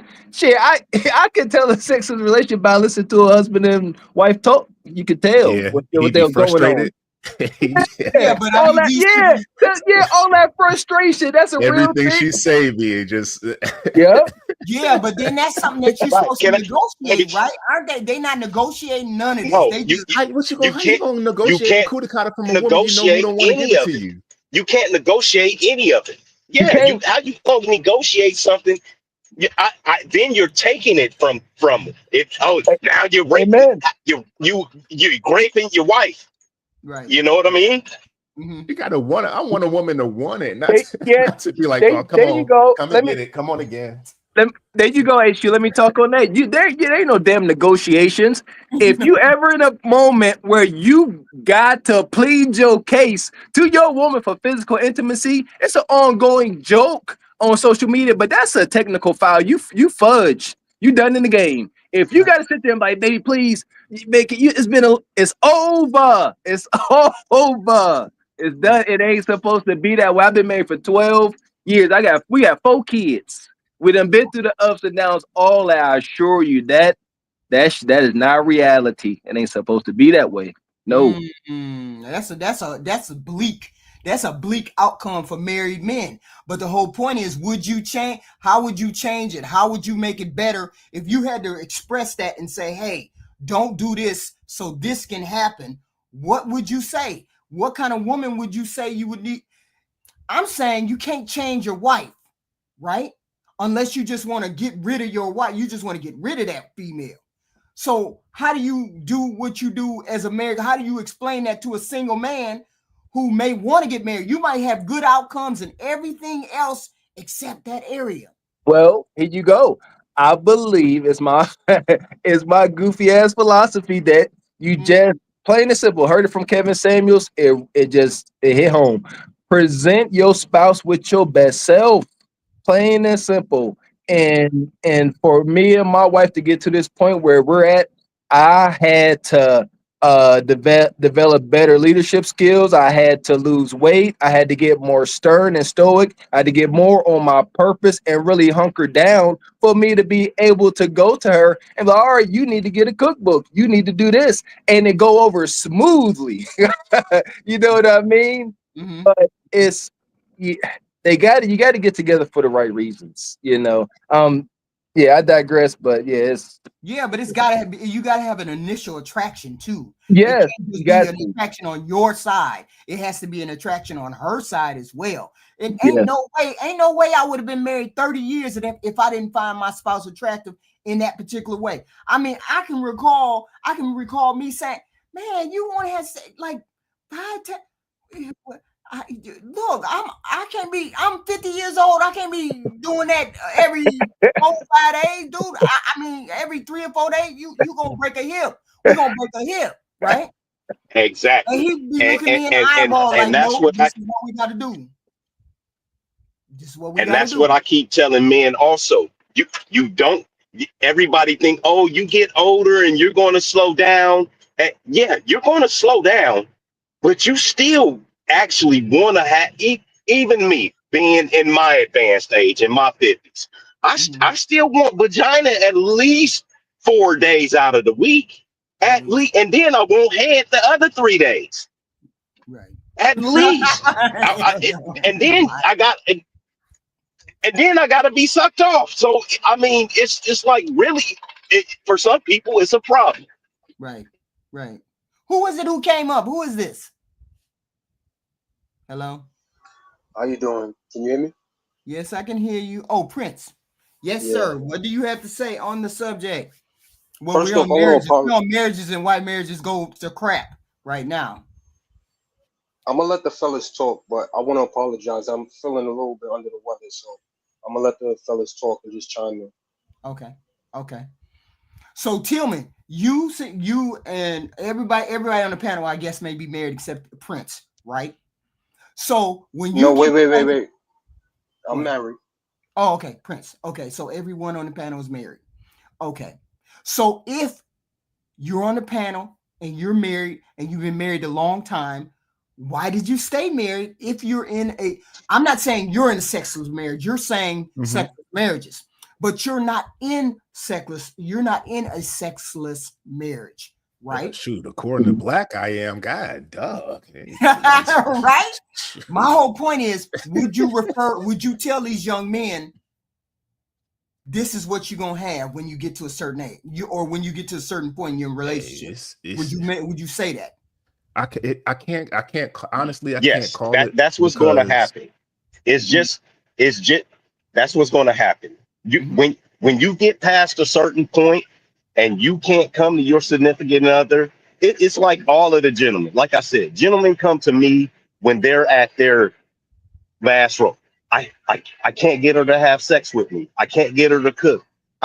It's everything is going out. It's nothing coming in. I've been eating cereal for the last year and a half, and she doesn't even go to work.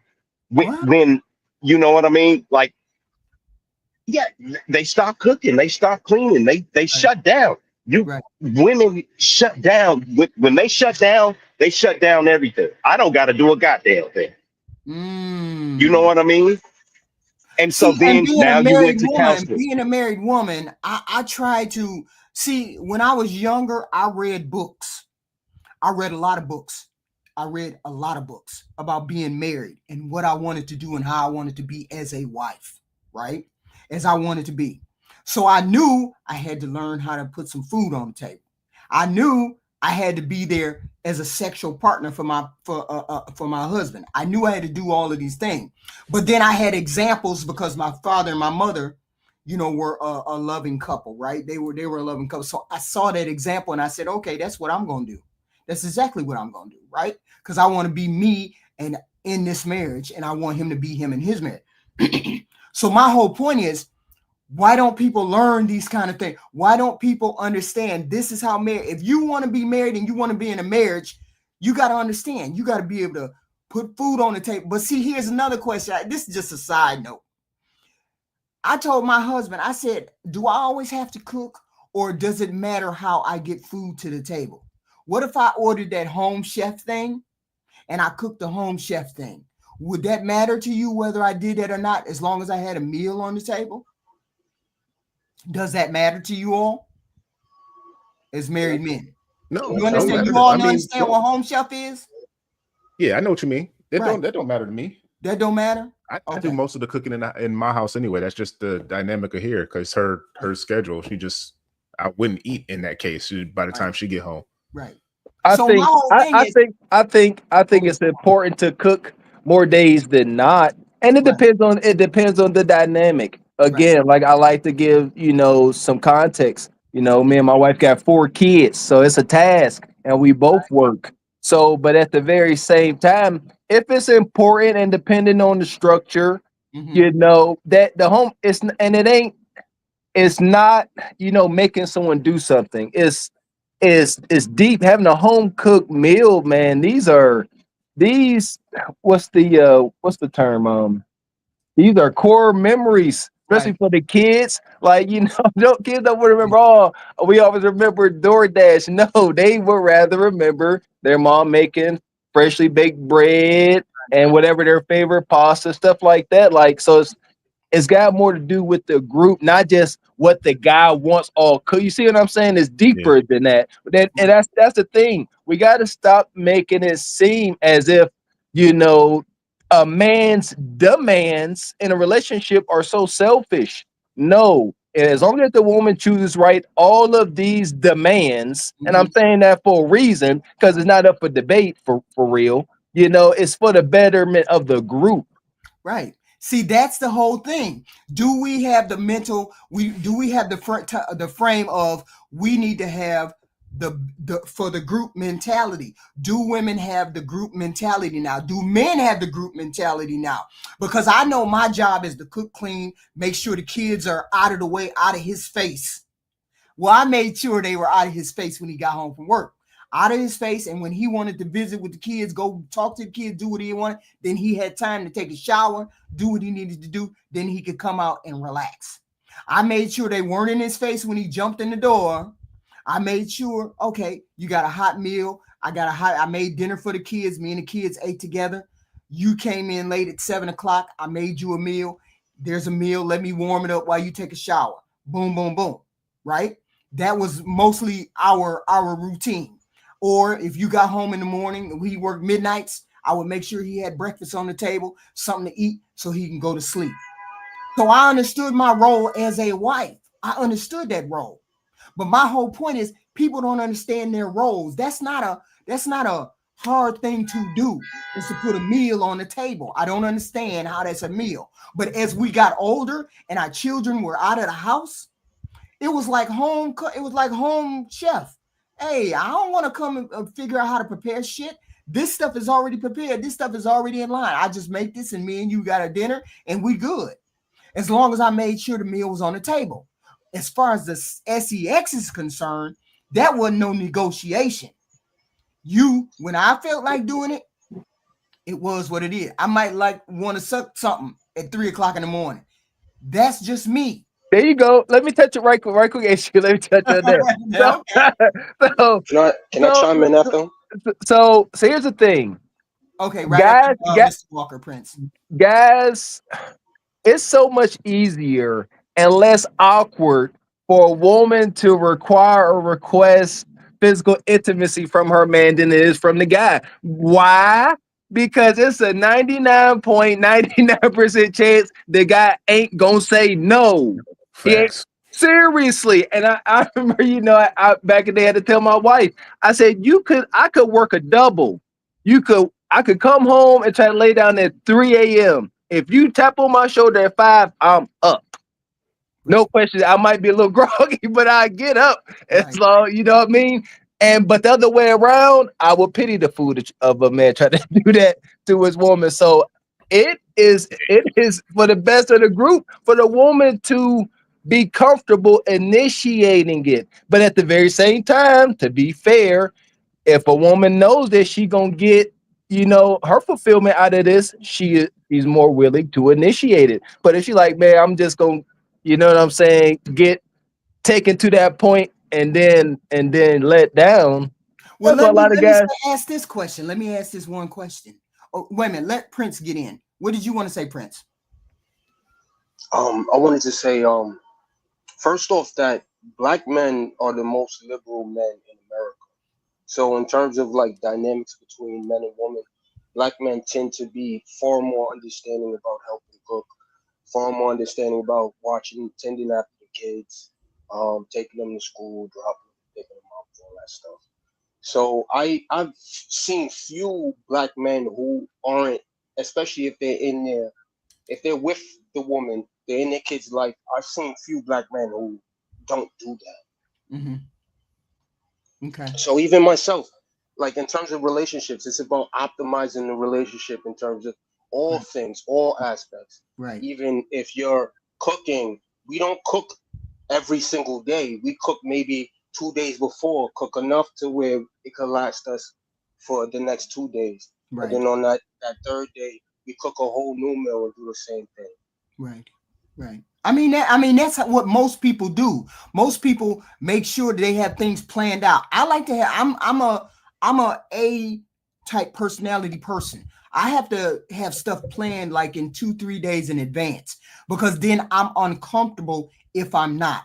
I'm just that type person. Thank you for Big Bad Bull for the $25 super chat support. I love what you are doing, sis. Thank you, sir. Yes. I rag on you, but from what you said in terms of what you do, what you did in terms of your marriage, right? Again, those are all good things. Those are not bad things. You sitting there caring about your man, you caring about his well-being, you caring about his peace of mind, him coming home, and him not being automatically burdened with the kids and household. I insisted upon that. I insisted. Go find something to do. Let your dad come in and relax, and take his shoes off, take his boots off. Because my husband was a working man. He was a garbage man, a correctional officer, whatever kind of jobs. So I stayed. He had did several jobs, so I didn't care. He was always a provider, right? So let him relax. Y'all go outside or y'all go into your room. Don't come out until I tell you, Don't come out until I tell you this. I wasn't a housewife. I worked sometime, but my husband didn't allow me to work when I was pregnant. He didn't allow me to work. He didn't want me to work. And I didn't want to work because I just didn't. But he did. He said, if you don't want to work, then we just gonna be broke, or we just gonna be poor until you get back to work. But if you don't want to work, you don't have to, which is what I normally did not do. So I was never a housewife where I sat at home ever. I always worked. But it's paramount that when you get into a marriage, that there's some kind of routine, there's some kind of values that you guys put together to make that household work. Having sex in a relationship is non-negotiable. Wait. Before I address the sex part, Right. just in terms of, like you said, just the household things, I think even that should go in reverse situations, to where, like, let's take today. I had to pick up my daughter. I had to feed her. I have to put her to bed. Mm-hmm. When my wife gets here, it's not automatic. Okay, now take the kid or whatever. By that time, my daughter's already sleeping. She's on a schedule, all of that. So again, Right. you, like I said, optimizing to make sure things just run as smoothly as possible. Right. So, regardless of who does the task itself. So even like helping with laundry or doing the laundry myself. Sometimes I do the whole laundry by myself, nobody Mm-hmm. else. Mm-hmm. So again, it's just helping to optimize these things so that both of our lives can run a little bit smoother. Right, but most men on this panel run into the risk of saying that they're simps because they do things with Well, their let me address wives. that. Right. There was a gentleman that said earlier that Mm-hmm. in a marriage, and he said specifically, in a marriage there is no such thing as simping. And Mm-hmm. again, this is coming from Amen. That part. yes, and this is coming from somebody that, like, again, in a lot of ways I would be considered a fuckboy. I would be honest. But I Mm-hmm. don't believe in simping. I don't believe in uh anything that I do for my wife, or the optimization of our family, to be considered simping. Mm-hmm. Mm-hmm. So again, like he said, my wife can ask me for almost anything, and Mm-hmm. I'll do it. You know what I'm saying? Within reason. Right. She asks, you know what I'm saying? So regardless of what's going on, because I know she herself is willing to do those same things. I can ask her and she'll do it, and it's Mm-hmm. not a problem, no argument. So again, the point is, like, my little brothers. I have two younger brothers who are both virgins, and they're over the age of 25, both. And what you call it? The thing is that they want to be husbands, they want to be family men, they want to be fathers. But the females out here are not bringing to the table in terms of that household optimization. Like I said, they don't want to be part of families. Right. Right. My whole point is, why is it that people don't take stock when they get married? Take stock when they get married and say, am I being bitchy? Am I being unreasonable? Am I asking for something that's out of the way, that's not ordinary in terms of a marriage? Most men say, okay, I'm going to stick. And then when they stick, it's like, I feel like I'm sticking, but she's not doing all the things that she's supposed to be doing. So why am I sticking if she's not doing the things she's supposed to be doing? And does that woman ever take stock of what she's doing wrong? Does he take stock of what he's doing wrong? The name of the show was Married Men Are Liars. I'm saying, when you get on this panel, when you get on the internet and you say, you shouldn't do this, and this. Yes, you should do certain things to facilitate your relationship, to facilitate your marriage. It's not fair for a woman to get on and be married and say 6 months after she's married that she ain't having no sex. That's foul. That's way foul. She get on there and say she's not cooking. That's way foul. But I can understand when she gets on here and says, well, shit, I'm tired too. I don't want to go to the store and do this, that, and the third. That's why I brought up the home chef, is because sometimes I don't have time to shop. But home chef is just like going to the store and shopping. It's about basically the same price, except you have the menu, you have the food, and you have all the ingredients to cook right there. If you don't have time to cook, but there is no excuse for you not to have sex in a relationship unless there's medical reasons for you not to have sex. Okay. Can I address the sex part? Sure, go.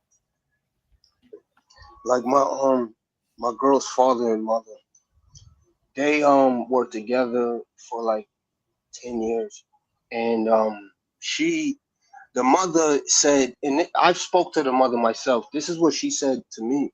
She said she had a dream one night that the father was cheating on her, and she decided to stop having sex with him, and that lasted for 3 years, and at the end of that, they had a divorce. They never, reconciled the relationship. They just divorced.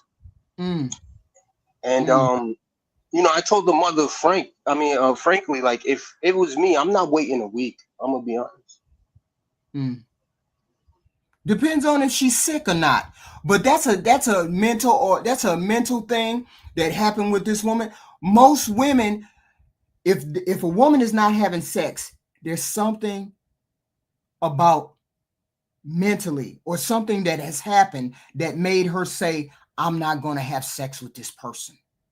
Maybe it's not the matter of being attracted. Maybe it's not that. Maybe it's something that happened. Maybe her libido is down. Maybe the attraction went away. Maybe there was something that said that dried her up. Maybe she's feeling mentally off or whatever.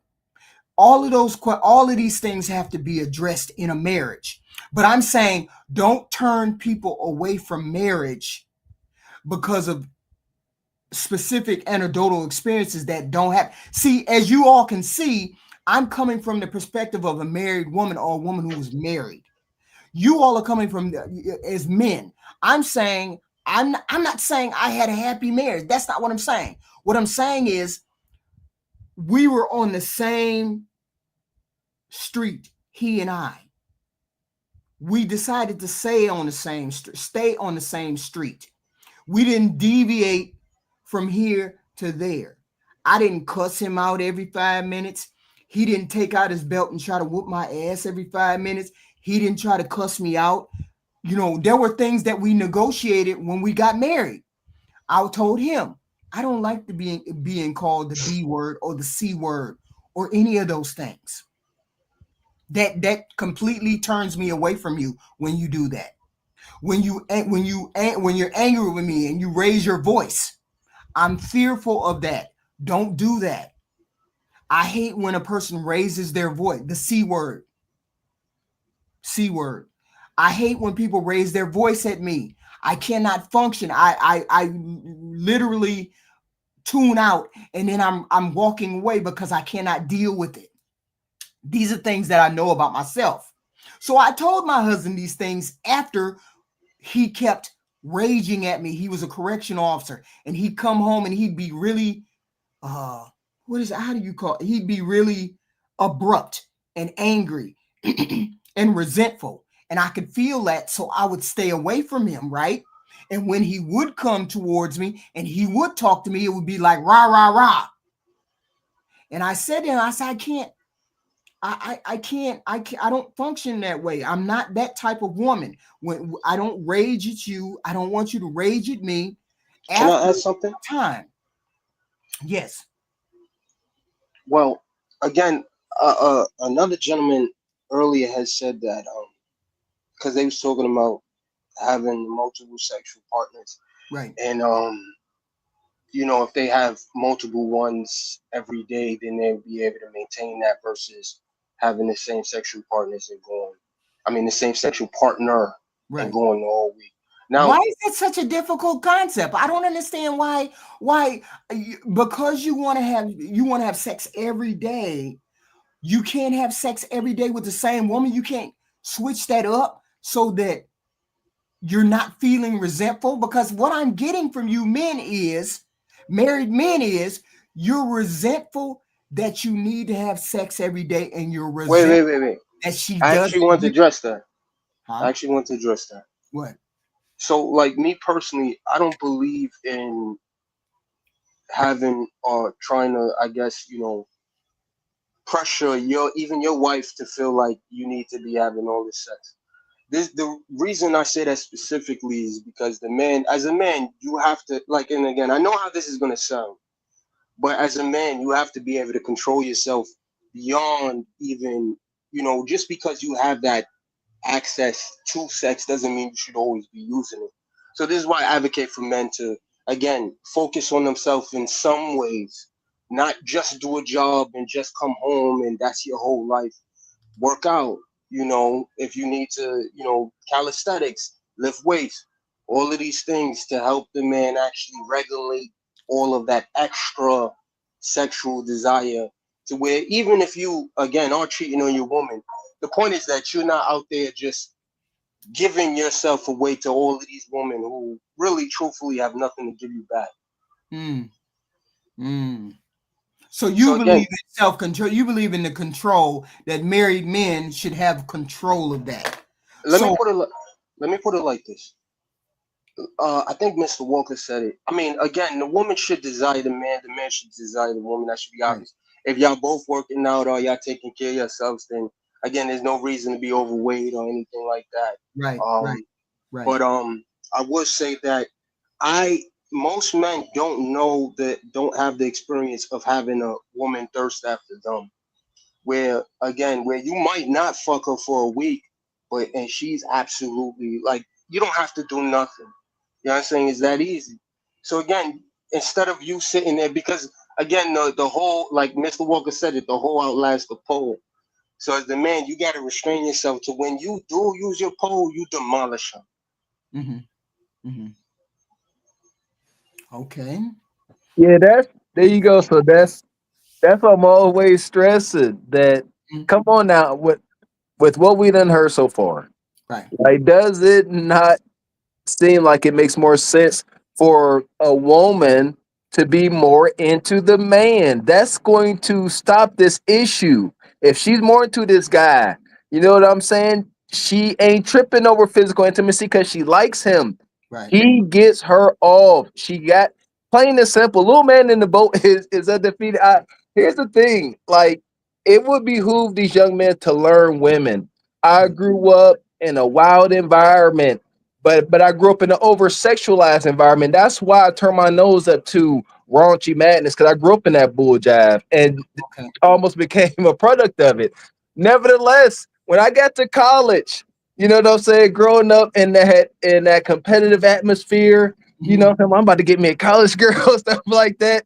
The first book I ever purchased to make sure I was going to be doing something right was the Kama Sutra. Before I bought my first physics book, calculus, I bought the daggone Kama Sutra and I passed it around the dorm to all my football buddies and hockey team.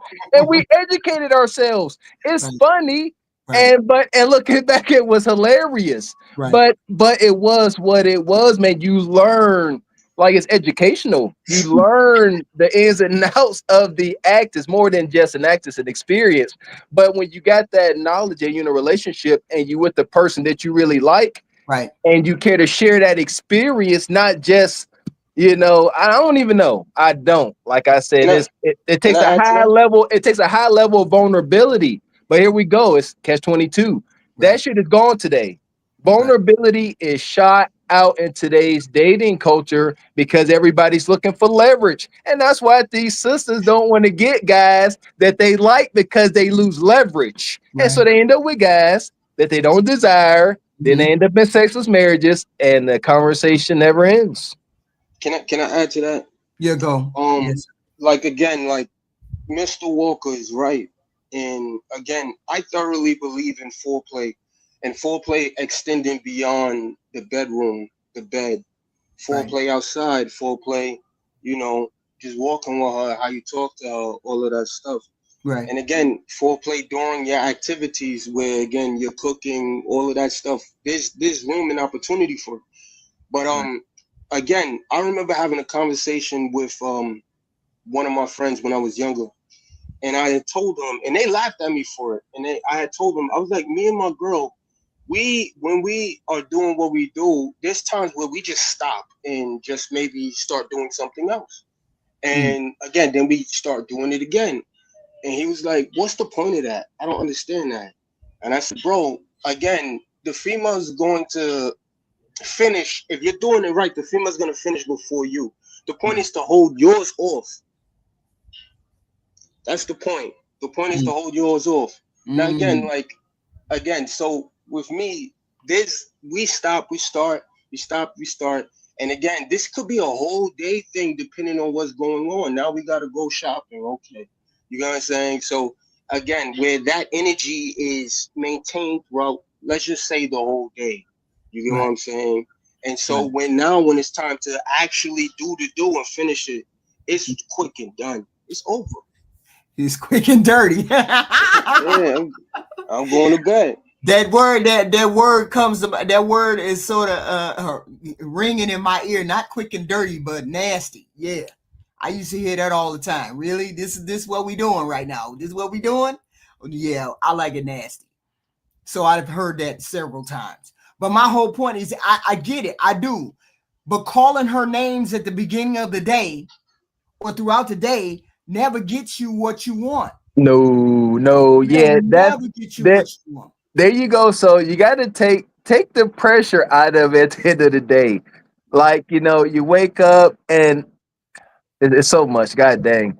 Gotta have open lines of communication. So you wake up and you got the order. They got to get the kids going, get ready for work. Right. And you got to be in a space mentally where you can have pleasant words to one another. Like, my wife never says an unpleasant thing to me. Never. Nothing. Right. Like, that's why when I came up on YouTube, I was like, God, dog, like, y'all wives calling y'all stupid and the N-word. Mr. Walker, the same with me. I tried to never say a mean word. Because why would you say a mean word to a person that you love or a person that you care about?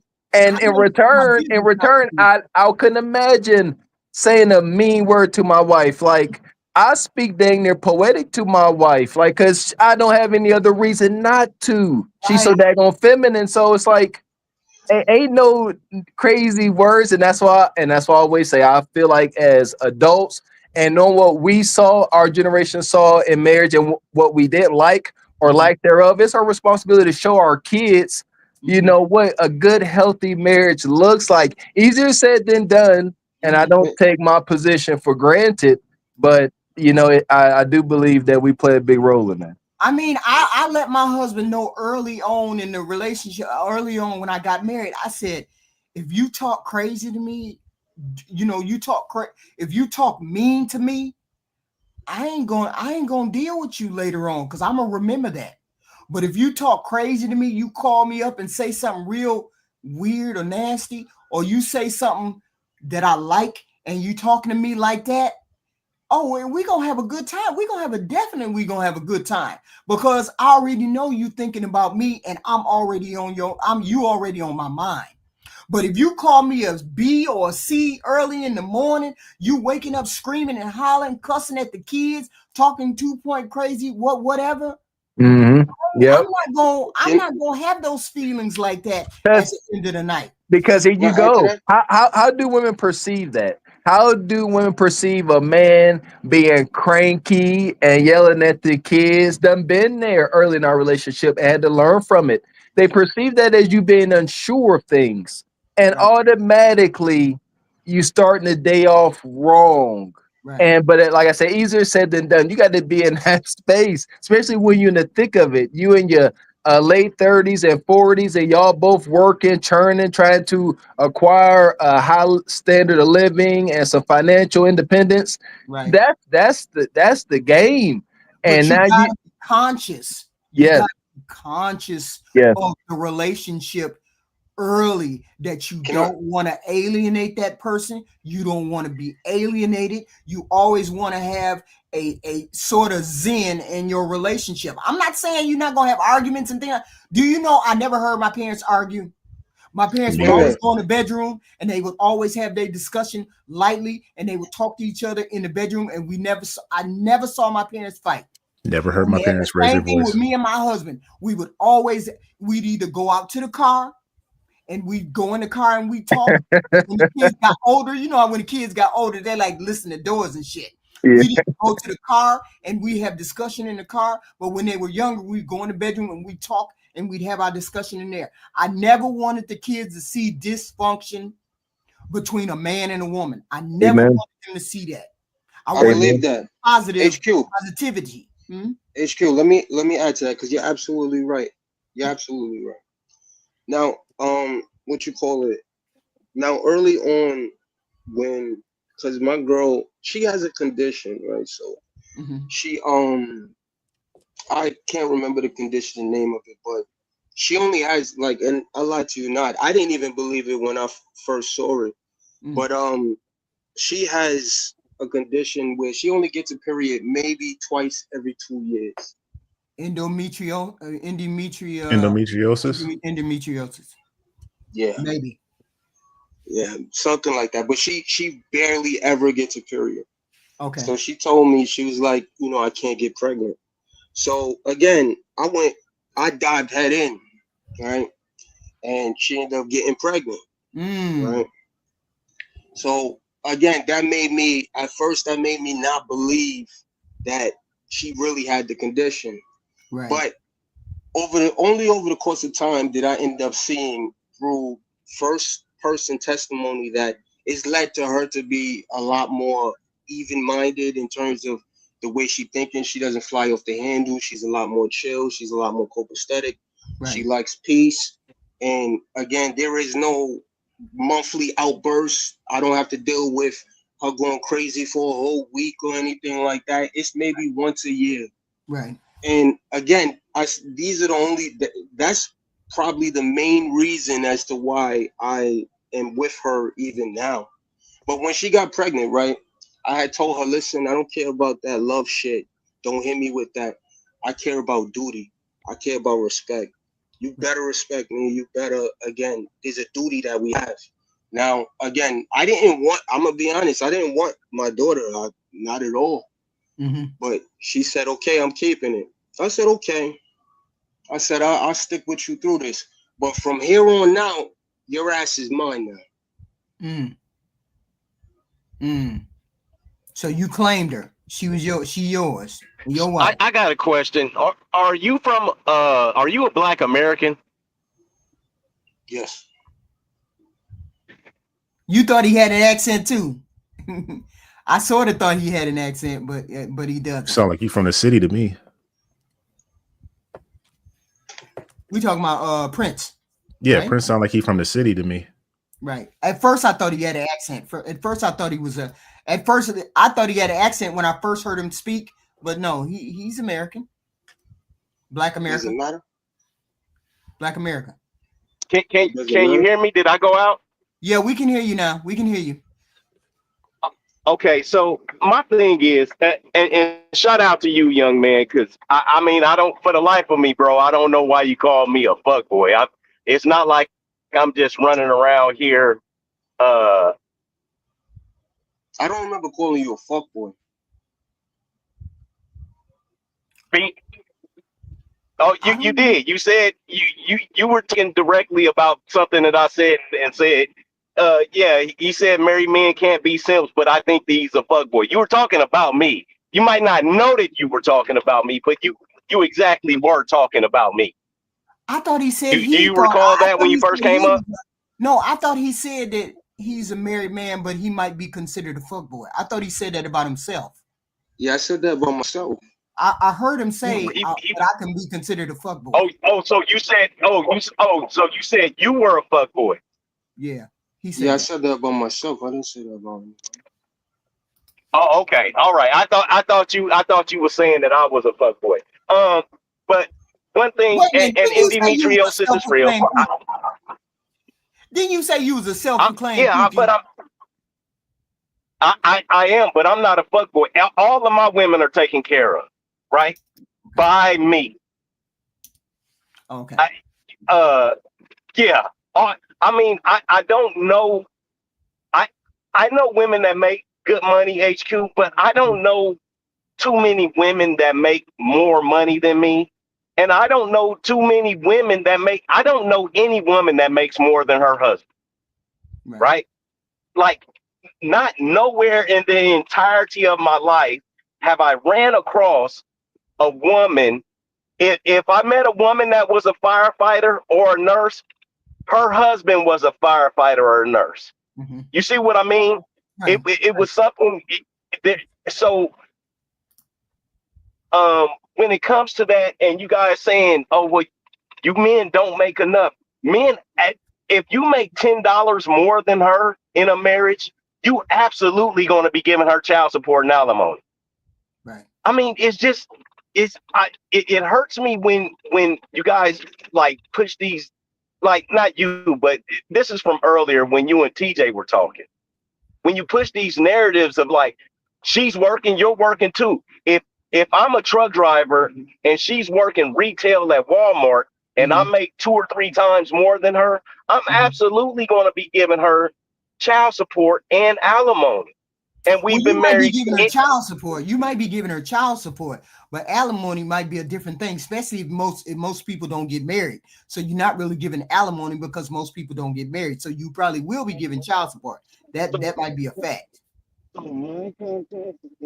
Something happened. Is that you? Now we Is it me? Yeah, no, there you You go. can't hear me? Oh, okay. No, there you go. You bet. Now we can hear you. Oh, my phone was ringing. It's absolutely. I'm absolutely talking about married people. I'm not talking about boyfriend or girlfriend. Yeah, that's child support all day. That's not a big deal. Right. What I'm talking about is somebody that is married to a woman and they've been married for any length of time. We're going to say the 10-year mark, right? 10-year mark is where you start really getting into it, where the woman can start getting like your pension, your retirement. You guys have to start splitting 401ks. As long as the woman makes it to that 10-year mark, you know, like Sierra, everybody, oh, Russell Wilson is a simp. Because once they get to that 10 or 15-year mark, she's going to leave his ass and she's going to be able to take his shit. You know what I mean? So the whole thing about it is. But I thought you said that you were married. You've been married for a long time. She ain't left you though. Yeah, well, yes, but my case is not. So this is what happened. I told you that she stepped out on me, right? You remember that? You may have. I don't remember, but you may have. Yes, I recall you saying something. So this is what happened. So this is what happened. I've been knowing her since we were teenagers. I'm talking about adolescent teenagers, 15, 16, 17, that age. After I finished living my life in the streets and came back home, I'm talking about prison and kids and everything. Me and her ended up getting together. She ended up stepping out on me. Now I have been involved with this woman since I was a young teenager. But you never cheated. She ended up stepping out on me. But you never cheated on her. No, I never cheated on her. Even when you was in the streets. Not while we were. Not while. Yeah. No, because she wasn't. We were never. We were never like that official couple. Like, she was my girl. Like, anything that I needed, she would do, and anything that she needed, if she called me, it was considered done. Right. So after I finished living my life and decided to straighten myself up, she fucked up. Oh, and that's so why she I was told you. supposed to stay faithful, but you weren't. No, I waited so that I would be faithful. So y'all I weren't didn't together. marry her while I was. Okay, I got it. You said you weren't together. Together. No, right. She was not my steady Eddie full-time girl. But you were going back and hitting it. Not no, no. So this okay. So it's like Uh-oh, you went out. You went out. if I had Wait, a girlfriend, me and her wouldn't do it. We can't hear you. Oh, You went out. You gotta come. You go back. You gotta come back because you went out wait, okay, I will. wait, Yeah. HQ. All I right, don't. hold on. I'll go out. and come back. Black America, wow, man. Wait, HQ. I don't get what he was trying to say. I don't get what he was trying to say. No, I was just trying to figure out. No, what he. I think what he said was they were together when they were young. Then he went out into the world and started doing what he wanted to do, dealing with other women, doing whatever he wanted to do, and then they got back together, and Mhm. then he decided that he wasn't gonna run the streets no more, but she had been sitting there waiting for him, I guess. I don't know. And then when they got back together, she stepped out When he got out of jail, when he got when out of he got prison. out of jail or whatever, right? So I'm saying, was that fair? So Sound that's like he was that's recreational Well, use. that that's listen. a that's a There's nothing that's a fair. ghetto D boy and Bonquisha love affair. Black Can America's I my ask a cousin. question? Black That's Can I America's ask a fine. my question? cousins. I didn't seen that dynamic. I talk about it. That's the warning stories I give on our show. That Right. Black America gonna go do his bid. He gonna come home, Mhm. drag the new boyfriend out by the scruff of his collar. That's Black America. That's him. Wait, let me ask a question to the men now. Yeah. Do you, as men, say if something happened and you went to jail or prison, do you expect the woman to wait for you the No. whole time? Do I like in what term? Do I think she's going to, or There you No, go. do am I trying to wait. require her to? Well, no, I asked specifically, do you expect her to? You No, know what? I Yes. expect You people know to act what? on human nature. I expect her. I expect her to. I don't even know how to say it. What? I want her to, but if she don't, I wouldn't be Be surprised. surprised, yeah. But I'm expecting you, yeah, to deal with this sacrifice. But Right. if you didn't, I ain't gonna be like, how could you? I'm like, I get it, but damn, I thought we had something tighter than that. So, you know what I'm So And saying? after So all this, it's so Wait, after also wait, all of this, so wait. after what Black America said, are you being reasonable when you expect her to have all HQ, that I'm with you. I faithfulness? agree with you. HQ, I'm with you. Let me ask them another question. Then. So, Hmm. the men, if you were a woman and your man went to jail, I would you wouldn't wait have a man, I'd have a woman. We talk, you know what he's saying, Jay. You know what he's saying. Okay, I got you. Say it again, Prince. if you were a woman, would you and your man did something and he went to jail, would you wait for him? Well, the Tierney thing can answer I was that. gonna ask before, what Yeah, did I why go not to ask a jail for? woman? Tierney can I answer want that. I want to see the other side of You want to ask the their men if original. they were women? No, I want to see the other side of their original answer. So Oh, he okay. said, as men, they wouldn't expect the woman to wait. I'm asking if you was the woman, would you wait? Just yes or no, would you wait? Why Well, would I you? wanted to ask, what did I go to jail for? It doesn't matter. Let's just say you're doing It 5 years. You it wait. does matter. Let's just say you're It doing five matters years. 5 years for tax, 5 years tax evasion. tax Go. evasion. Then I was trying to make us money. You better wait 5 years. There you go. No, Now wait no, a minute. wait. Wait, No, five, wait, no. 5 years. Now You as wait the now. woman though. 5 years You as the and you got woman. caught with 10 keys. But I guess that won't be 5 years. But Lord, but you was also making money illegally. Well, if I she knew it, mean, she better wait. If she was surprised by it, if she was involved, she better wait. If she was No, I'm not, surprised, then you There can you go. go. Then you can right. no, go. I get There you that, Tierney, but go. what would that's Fair. Tierney say? What would you say, Tierney? I What mean, do you if you're a man, first off, hey HQ. say? Hey, hi. Um, if you're a man worth waiting on, if you was doing stupid stuff before you got out, I mean, before you went in, already, disrespecting the relationship, and then you going to jail, that's my way out.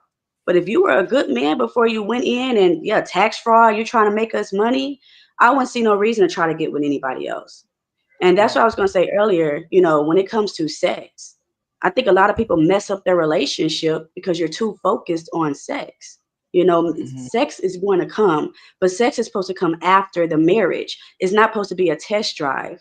And I mean, a sexless marriage only makes sense if y'all are busy, if you got stuff to do. But if you're sitting home all day watching, corn, whatever y'all want to slogan it, you're watching it all day, you're watching it while you're at work, you're going to come home and expect your wife to do stuff that she tired. She got other stuff to do. But like HQ said, sometimes 3 a.m, I'll be like, babe, open up your legs. Let me give you some guac guac. Let me do it when I'm ready. But I think y'all focus too much on sex that, you're messing up your relationship. I think it just seems like that because a lot of guys aren't getting it the when they want to. It just seems like the emphasis is on that because there's a lack there. That women turning them down. Women are saying, hell no, we don't want to have no sex. We ain't trying to have no sex. I mean, I know me personally, I've heard every excuse in the book, and I do my job in the bedroom. But when I just like at this point, when you want it, you come and get it because I'm not asking anymore. That's what my husband says too. He don't like to ask. It's like, yeah, no, because if I'm like I'm ready to go and you like, oh no, my stomach's off. It's like, come on, man. That's turning into a sexless marriage. There you go. When you start looking at it like that, that's turning into a sexless marriage. There you listen here. Yeah, that's some bull jive. Listen here. This is where it might start. It may benefit you to start introducing some damn toxicity. Ain't because you can't beg. You can't ask. So now it ain't coming. You know what I'm saying? Not real shit. Now it might be time to get all flyed up and say, hey, I'm going out. I don't know shit. I'm going to a bar by my damn self. Ain't nowhere to go up here. No, why would you put yourself in a situation? Why would you put yourself in a situation where you're going to cheat on your wife? Tyranny. That's why I'm here on this live with y'all right now. Good job. So this is the problem. Okay, Black America. So this is the problem. Mm-hmm. If your wife don't want to give you none, and you guys had a conversation, you tell her, hey, I'm going out to go buy some head, right? If you haven't been married longer than 10 years, you tell her, you have to be honest. I am going to get some vagina. I am either going to purchase some vagina, huh? That's foolish. You what? I'm going on 20. That's not foolish. That's very foolish. Those are fighting words, Black America. Them is fighting words. It's too late. You know what's fighting words? Him having to go to the bathroom and jack off every fucking night. You don't have to have sex every time you want it. You don't have to have sex. Let me. I heard a young man say something that was super interesting. Now, men have, I think, 20 times the testosterone as women or something like that. Or more. The horniest that you have ever been, to where your Gucci is just dripping, that is how horny men are every day. We think about sex earlier. We think about sex anywhere from 3 to 5 times per minute. Per minute, not we don't think about sex every day. We think about sex every minute of the day. And you guys need to understand. No, it's not a demon. No. Do you think about your kids that much? Hold on. Do y'all think about y'all kids that much? I don't give up. I don't. Why do we demonize men's natural state? That's our natural state. We have to suppress it in this society. Because it's our natural. We don't have menses. We don't go through it once a month. This is a constant state from puberty on. No, that's not normal for women. It's not normal for women. Women will never. Just because it's not normal for women doesn't mean it's not normal for men. It's very horrible that a woman, right, would even say, "Do you even think about your kids that much?" Yeah. No, I can go make another kid. That's what sex is for. I can go. Fuck So them you rather kids. be reckless. You rather be reckless than disciplined. That's what it That's not. says to me. But Hold on, Fuck let I'm not me them talking kids. about explain the the difference. action of it, Tyranny. Okay. I'm not talking about the have action never. or anything. I'm talking about just a mindset. We have to I don't care. Any man in this chat, Right. if they say what I'm saying is not true, then they're lying to you. We have to suppress it. We can't act on our urges all the time, whether we're in a relationship or single. We can't act on it, but it's always there. That's right. It's always present. And Y'all don't think women have to suppress our urges of maybe wanting some bigger black cock? Y'all don't think we have to not the suppress same. our urges of It's wanting a not the rich white? same. Hold on. Because we suppress urges too, but because we have more discipline than you guys, we don't make foolish decisions like want to go create You're another talking baby. from two different points again. You're talking from two different points. You don't have. No, I'm Your saying hormones aren't driving you to do that. Your desires are. when we're young, we're horny. Okay? When we're young, we are horny. So don't tell me that, we don't think about sex as much as you But guys. you're not as horny as imagine men, being though. like that all the time. Yeah. Imagine being like that for but the you're not. majority of your life, not just when you're young. But Imagine you're having not. when you're ready to go. Imagine being like From that the all the time you're time. 12. As soon as you wake up, you're like, I'm Right. ready From to the time you're get something. 12, Let me go brush that's my how teeth. you are. Let me get dressed. I'm putting deodorant on. Can Man, I- I wish I Men had wake some up right now. with a boner every morning. So we always gonna Men- have a inequity somewhere. Q, what Can do you say? I ask Tyranny a question? Q was trying to speak. Hold on.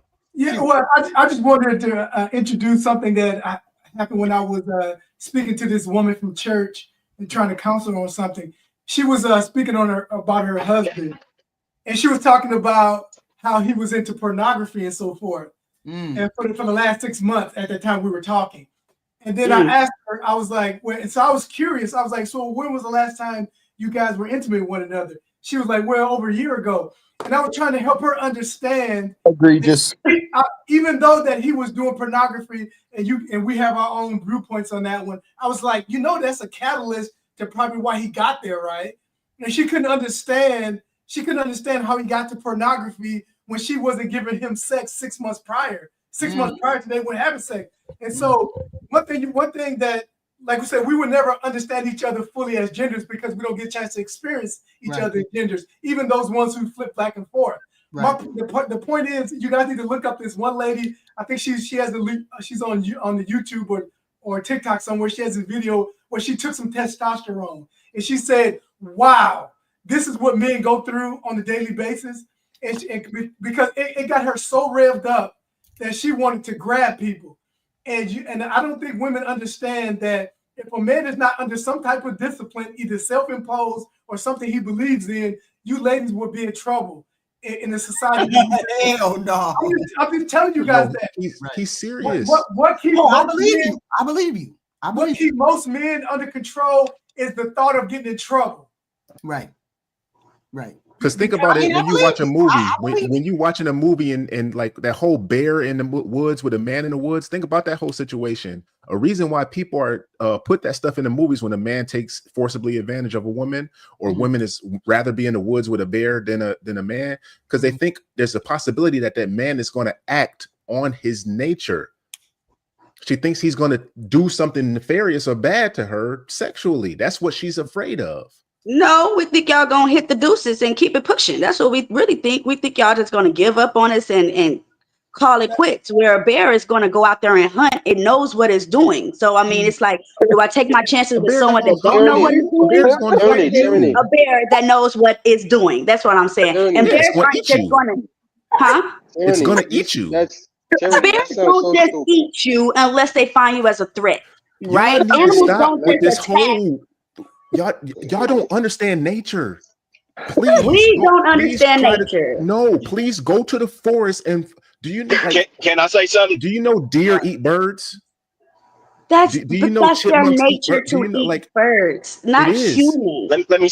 I'm saying like people don't understand. Let me say something right quick, Jay. Consequences of real nature. Okay.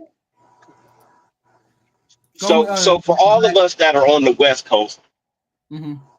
Do anybody know what the California state animal is? It's a bear. Golden bear. Koala bear? that bear, right? It's a bear, right? It's a California grizzly. Do you know why there are no California grizzlies just roaming around? Because they would kill everything. Do you know why? Because they were killing everything and everybody. So humans had to hunt the bears to damn near extinction. The only place you can go now and see I don't even think they might have some black bears, but they don't have California grizzly bears anymore because they were killing everybody. And the problem with women is it's like I said the other night. Every man, even good men, have to have evil in them to combat the men that are just plain pure evil. That are going because to do evil. If you don't, because if they don't, those bad men, they don't have a stopgap. They don't have something that they're going to say, you know what, that's enough. I killed the dog and everybody else.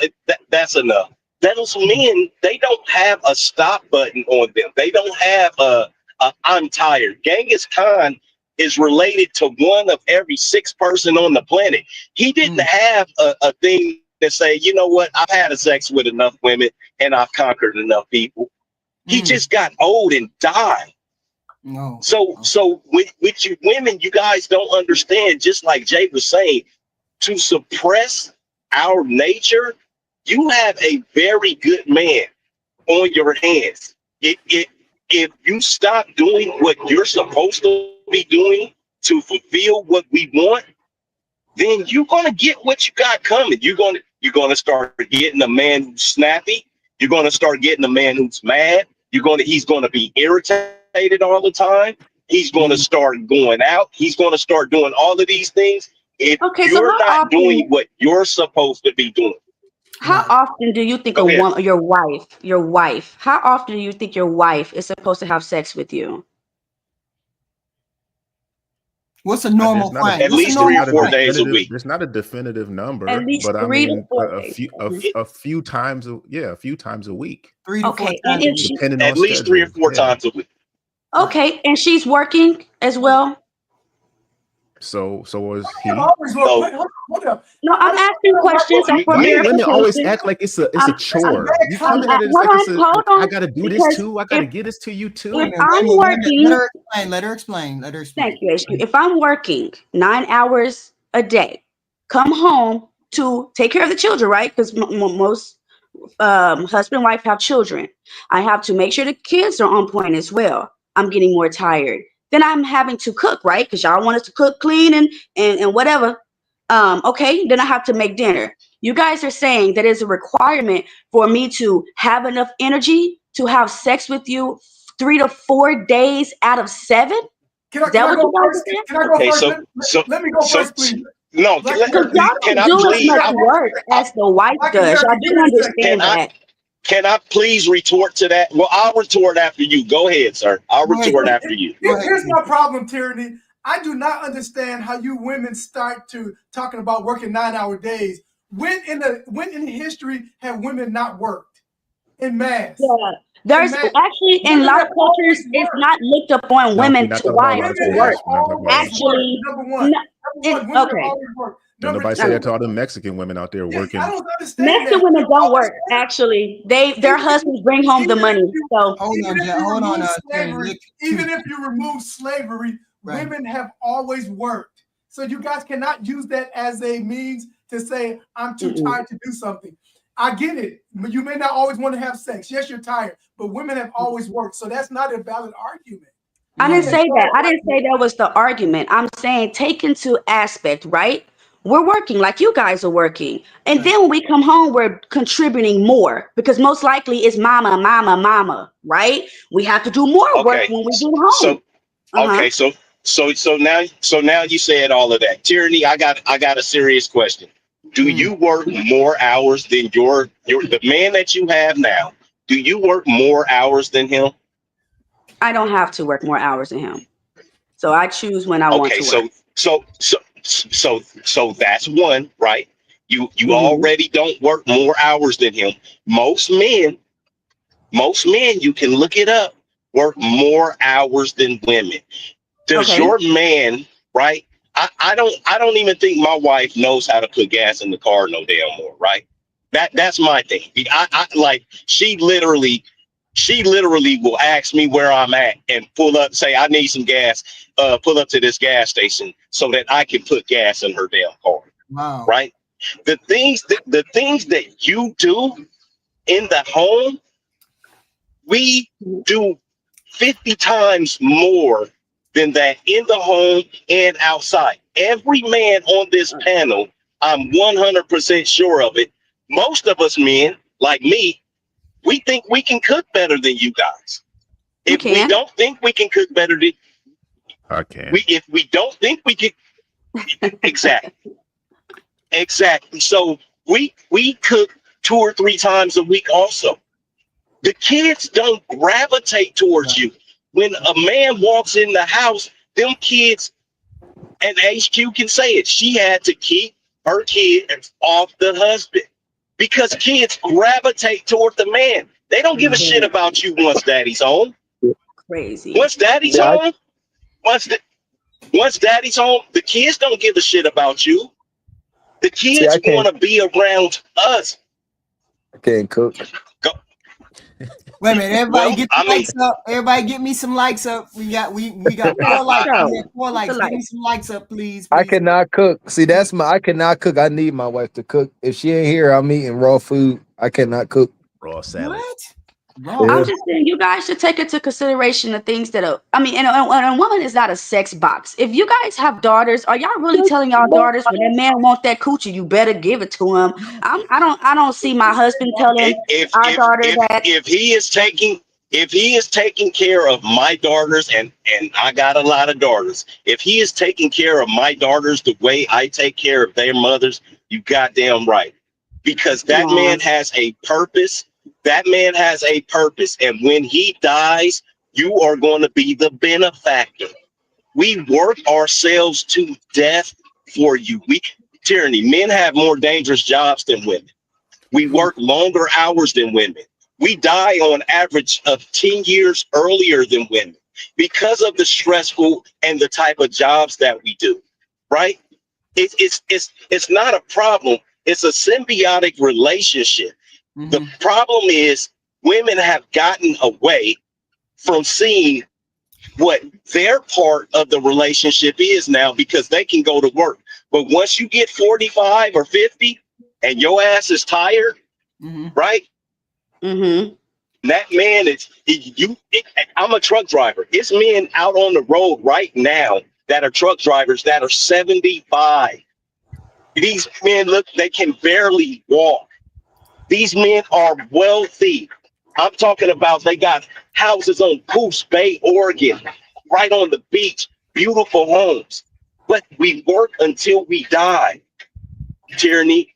And you need to realize if a man is going to attach himself to you, he is going to do that and give everything to you. And then when he passes, you get everything he worked for. That's your benefit. And vice versa. Because when I die, he'll get everything. Vice versa, nothing. You don't have shit. You don't have shit, Tyranny. You just said out of your own mouth. Let me finish. Your 9-to-5 paycheck when you die, that died. So if we get life insurance, when I die, he gets everything. Okay? Same vice versa. I'm not saying not have sex with your husband. I think that's when you guys got married. I mean, it's not that comes with it. I think the problem is when you guys try to make it an expectation of your wife. What I respect of my husband, the reason I chose him as well is because when I say no, instead of him saying, I'm just going to go jerk off, he chills, he waits, he knows that it's going to come. You know, he don't make me feel nervous that he might go out there and be disloyal. There's no point in marrying me if one of your conclusions of being upset is going to be disloyal. But I love the fact that he can say, okay, you got about 3 times. You got about 3 times where you can do that.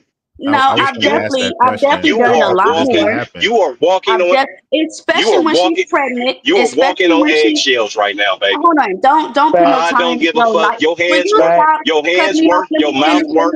Let me danger, finish. And let her Thank you. finish, Black. Let her No, finish. danger. don't put no lifespan on my marriage because you're not my husband. Okay. Especially when a woman is pregnant, she's definitely not trying to have sex with you. And a lot of you guys go and cheat when she's pregnant because there are no hormones in her that's Can't saying say give that. up the coochie. But I You can't say that. absolutely love the fact that I have a husband that's okay. You can shake it how you want to. Y'all don't get pregnant.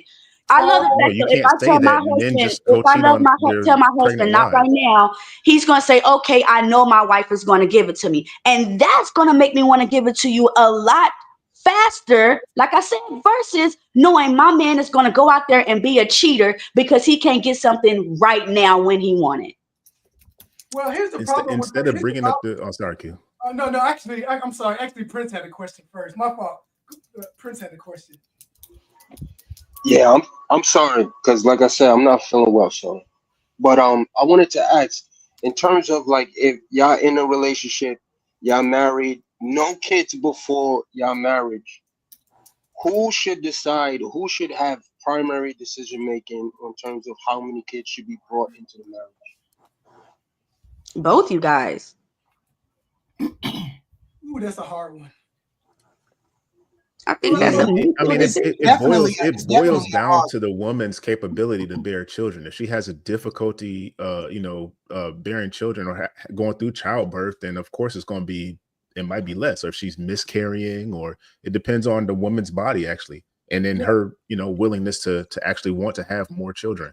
Because the guy, I wanted 4 kids. Yeah, He had two because she had I don't think it. pregnancies. Yeah, I don't think it matters. It's like when you said about the endometriosis, and my wife had endometriosis and fibrotic cysts, Yeah, and fibroids, we had polycystic. to we had to she had to have a full taken out of in 2010. Hysterectomy. And once again, right, and once again, when she said, baby, Big Black, I want another child. Go get us another baby.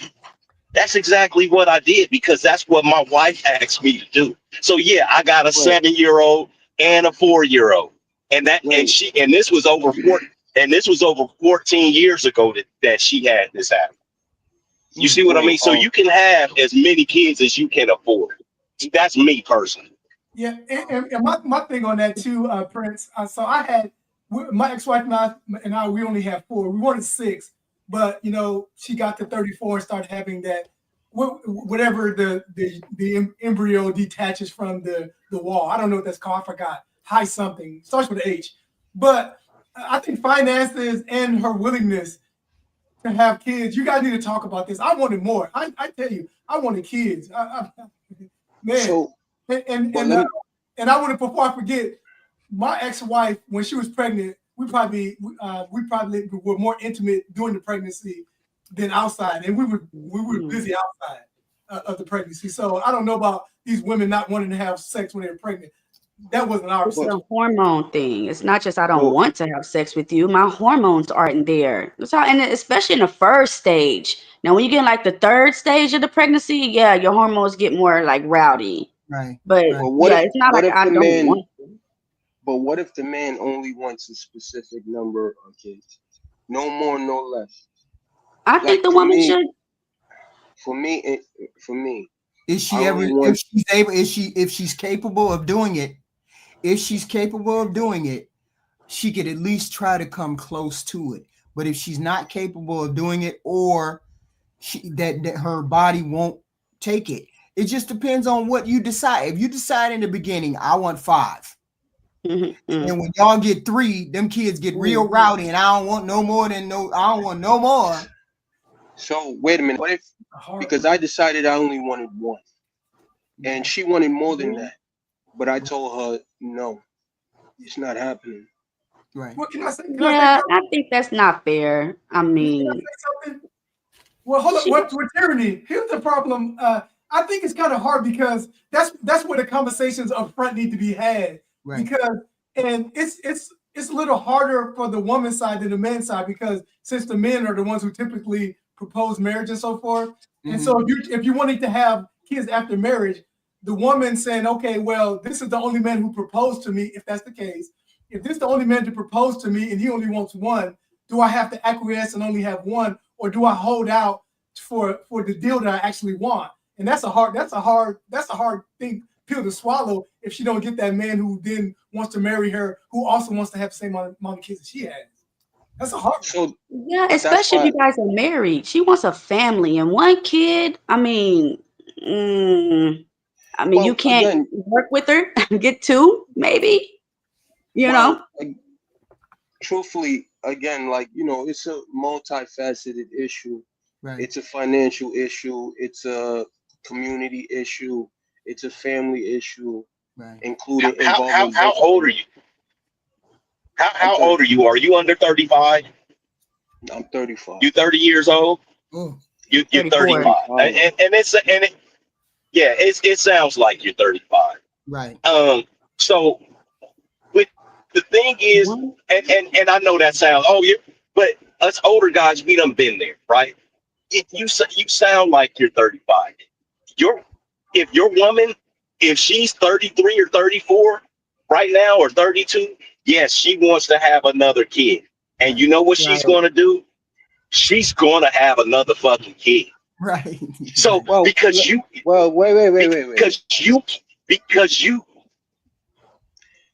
Uh-oh. You died again. Well, So, yeah, she listen. can grow to resent you if you don't. If she really wants Yes. another child and she Well- can bear another child, there's no issues. If she wants one Well, and you like, nah, so I'm now good. listen, Then she's though. like, well, Now, you're not, let me pose the other Yeah. side though. So if the woman wants, let's say 6 kids, and the man wants, let's say 3 kids, is it the woman's prerogative to have those 6 kids? No, I think she can work with you with the 3. I mean, that's a lot, man. Yeah, Like, that's a lot of kids. No, I'm talking about like having a asking, it could be- second, like I want a second kid. Like, all right, man. Yeah. That's not a good communication. Yeah, you and it sounds like you haven't been married very long, right? To me, it sounds like you haven't been married very long. So once again, when women wake up with a wild hair up their ass, they're gonna do whatever they want to do. You can't stop them. You can't take them out to the street and stone them. You're gonna have to acquiesce to certain stuff. You're gonna have to acquiesce. I'm sorry. Wait a minute. It's what you signed up for, bro. It's what you signed up for. Wait a minute. You're wrong. I haven't been married for a short time. You're wrong. And again, like I said, just ultimately, if you've been married over 15 years, I've been with my girl for 15 years. Can I say this? Can I say what it sounds like? So no. Go ahead. I'm sorry. I was just saying what that just rings to me is that if you and I ever ended, you just want an easy way out with one kid. That's just what it rings to me. Oh, you just trying to get out this easy, and you just take the one kid and just keep it pushing. So if a woman says that she doesn't say if she comes, on a man, and she says I don't want no kids, what is the man to do in terms of they already got in a relationship? They didn't have this conversation, unfortunately. But she tells you leave her. She's nothing. You're not tied to her. Okay, you're not tied to her. You leave her. She means nothing. You're going to resent her at some point. You got to go. You're going to resent her. I agree. I don't advocate for just leaving marriage. I'm a big time marriage man, and I believe in marriage. But if you want kids, you're going to resent her if she's a woman who can have kids and she doesn't give you any. You're going to resent her. Right. So I agree. So now again, the other side. So if she says she doesn't want any, like again, if I only want one and she wants more, then again, would you not recommend for her to leave me if she wanted more? Well, no. I got some questions about that. First of all, did you guys talk about children up front? Also, how old is she? She may be in those baby making towards the end when they really want to push some extra ones out. So have you guys talked about this? Have you guys talked about this, Prince? Yeah, I don't want any more. And okay. I mean, when I say talk about it, what was your guys' conversations? What did she say after what you said that you don't want anymore? What did she say? She said, if you don't want no more, I don't want any more. But hello? That's it? If you don't want no more what? If I don't want any more, she doesn't want any more. She just what? If I don't want any more, she doesn't want any more. That's all she said? Yeah. Then what's the issue? Okay, if you don't want no more, she doesn't want any more.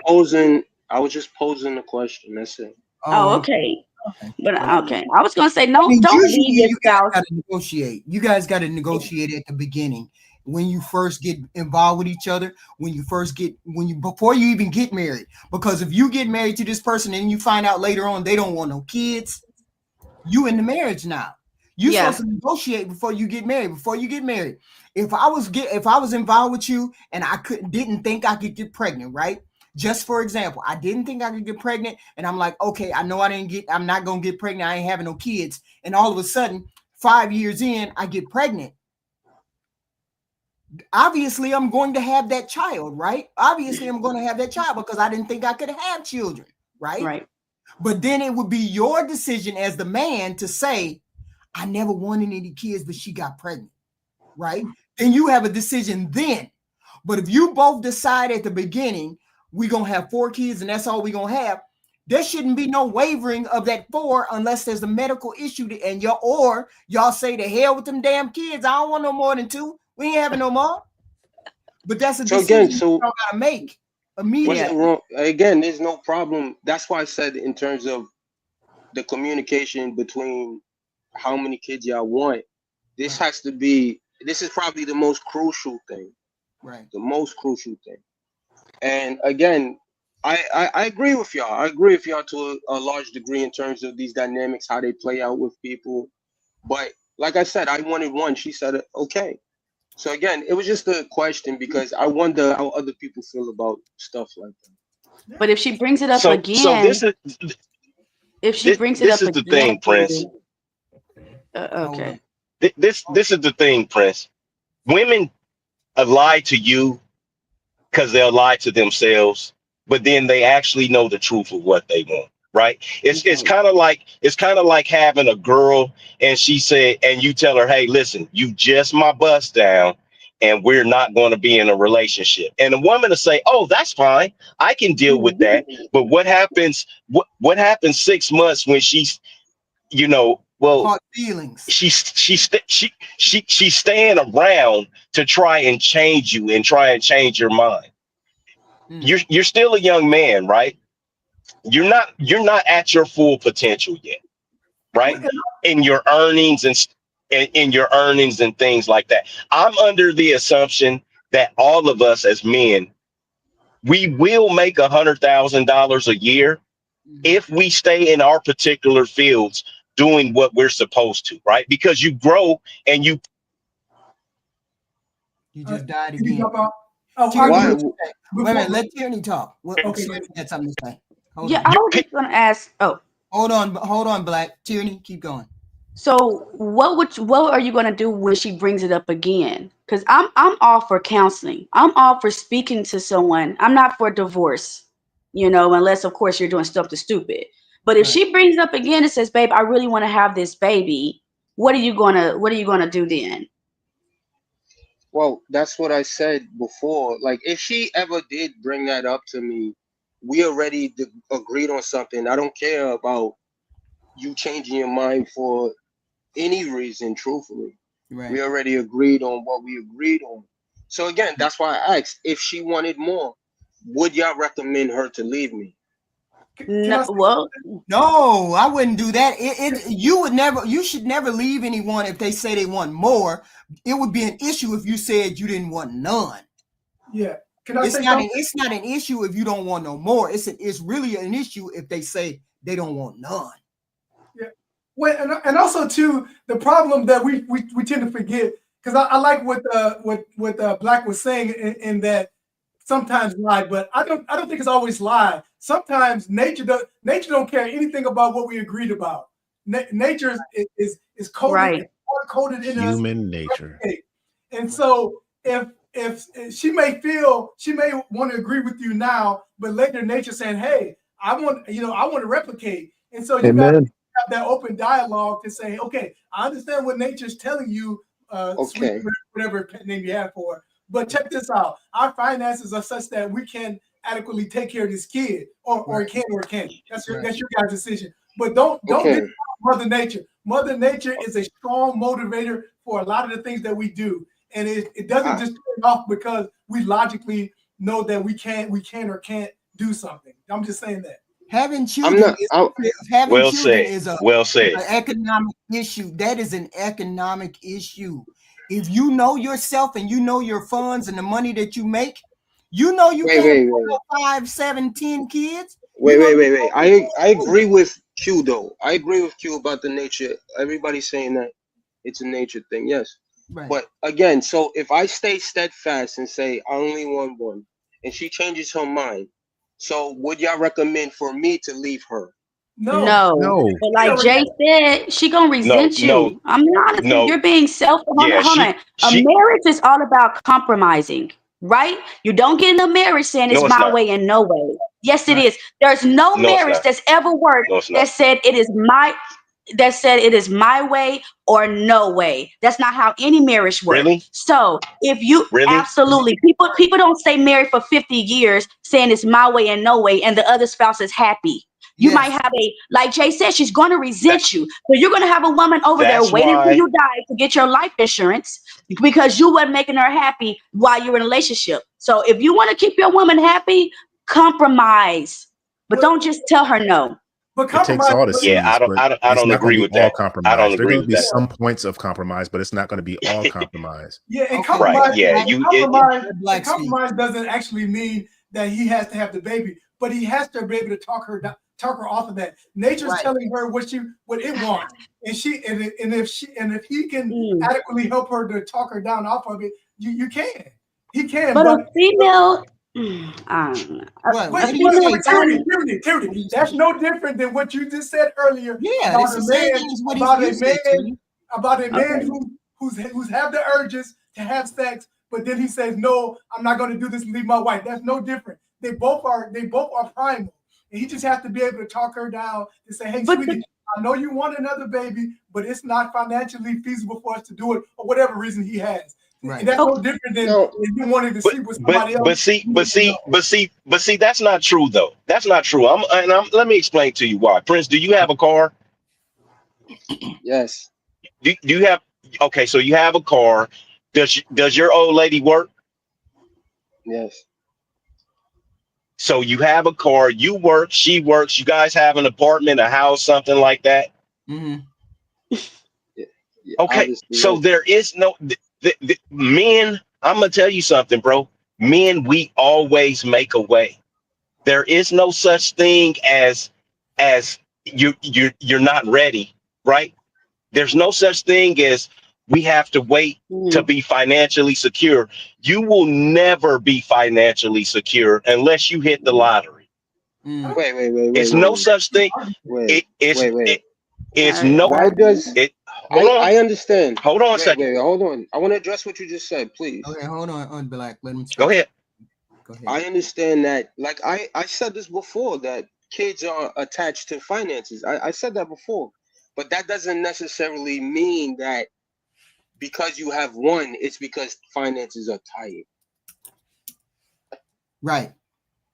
That's our example. We know. I'm not understanding what you're saying.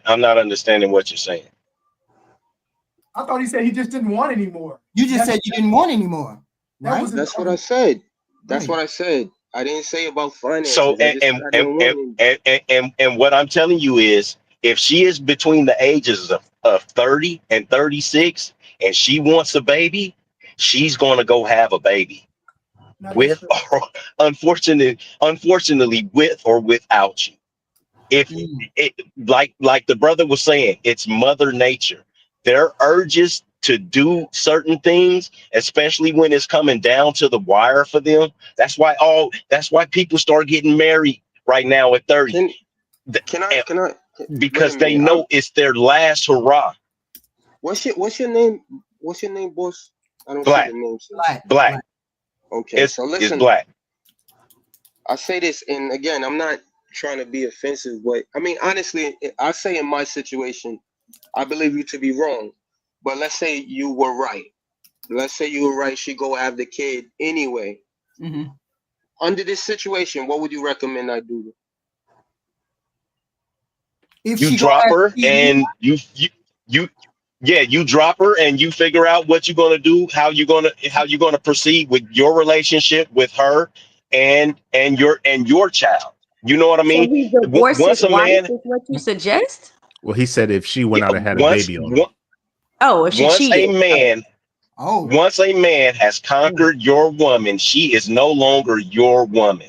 Okay. You cannot look at her. You cannot look at her and think of her giving another man head or another man sweating all over her. Nigga, Oh, every that is time sweat. you think of that, you will break out in hives and you'll want to So, choke her ass. Just started so, swinging on air.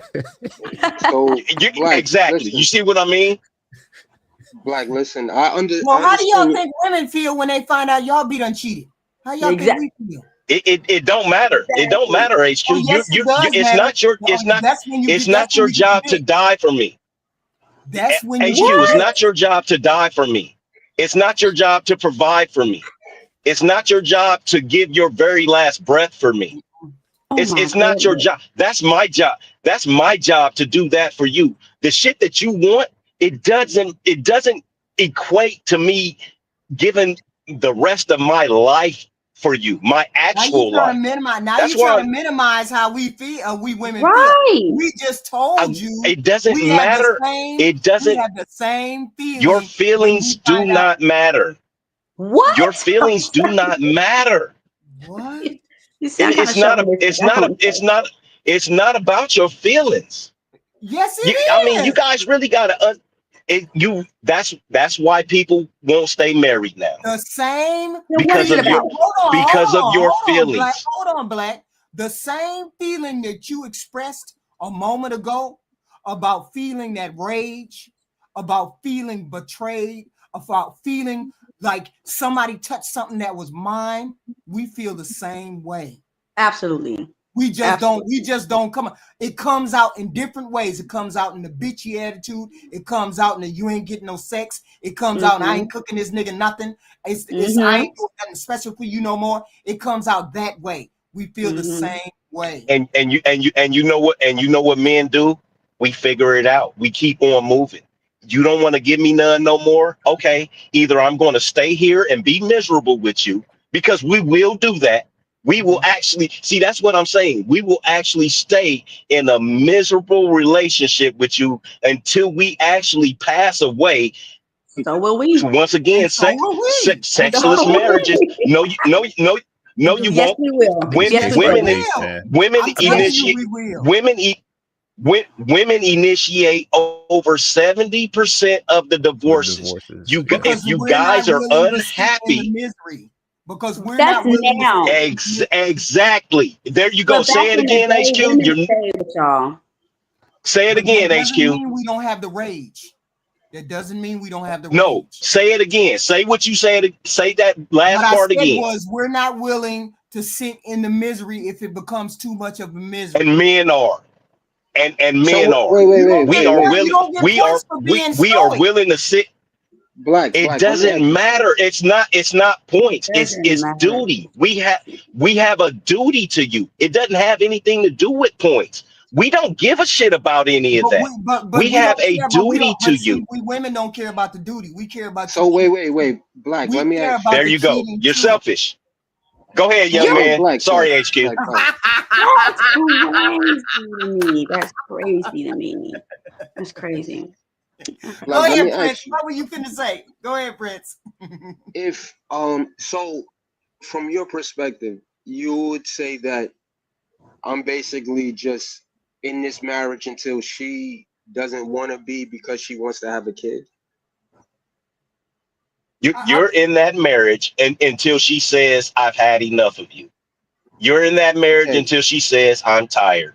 You're in that marriage until what if she wanted to cut off the coochie tomorrow, the coochie is cut off. It's nothing that you can do about it. And then and then you are going to stay. If you guys have a house, if you guys have cars, if you guys have, you're going to start weighing the options of, well, I'm gonna lose my house, I'm gonna lose my car. Do you make more money than she does? Listen, I asked that for a specific reason. Just a simple question. Do you make more money than she does? I was asking you a question first, bro. So okay, listen, I answered your question. Go ahead, though. But again, I'm just trying to get a understanding of your thinking. So you're saying again, basically, I'm in the relationship until she says whether she wants to be there or not. So Tyranny has said earlier that she made an astute point. She said that she was like, it seems like from my perspective, you're in this relationship and you only want one kid, so it can be easy for you to skedaddle. Which is, if I said that I agree with her, and if I said, let's just say for instance that I'm doing exactly what she said, would I be wrong for that? I am not telling you to leave, no, and you misinterpreted what Tyranny said. Your relationship, man. Tyranny did not say leave. Tyranny said go to counseling and things of that nature. She did not say leave. No. She made a point of saying that I was based on his mindset for only wanting one child. For only wanting one, that I specifically, from her perspective, it seemed like I wanted to be able to just leave whenever I wanted to. So if I say, Tyranny's not like most women, right? Most women doesn't look at men in such a bad light, right? And Tyranny looks at me. Is he black? Yes, he's black. Is he black? Yeah. So so you done had the rainbow. What I'm saying is, Tyranny, are you like most women? I had one. You see what I mean? I got the whole damn rainbow. Okay. So what? You've had a Mexican, right? You have 2 or 3 baby daddy. Listen, you had 2 or 3 different baby daddies. I have one baby daddy. You have kids by how many? How many kids do you have men by? One baby daddy. If you're gonna be correct, because you seem like you like to read the dictionary. Okay. I have one baby daddy. How many? Fine. Anyways, how many men do you have kids by? It's not a bad thing. Let me ask you a question. It's not. Is your wife worth holding on to? I mean, are you willing to do what you need to do to hold on to your wife? Like, do you love her that much? Or is it just like, okay, if you want to go, you can go? I think again, connection issues. Wait, you said that one more time, Q. I couldn't hear you. I thought she was talking to Black. I thought he had connection. No, I'm not talking to Black, because this ain't about my life that my husband doesn't have a problem with or questions me about. I'm asking Prince, is he worth holding on to his wife, or does he want to lose her? Because if you see all this value in this beautiful woman that you're with, why not work with her on what she really wants? Or do you feel like you can go find someone else that's going to equate to more than what you already have? Right.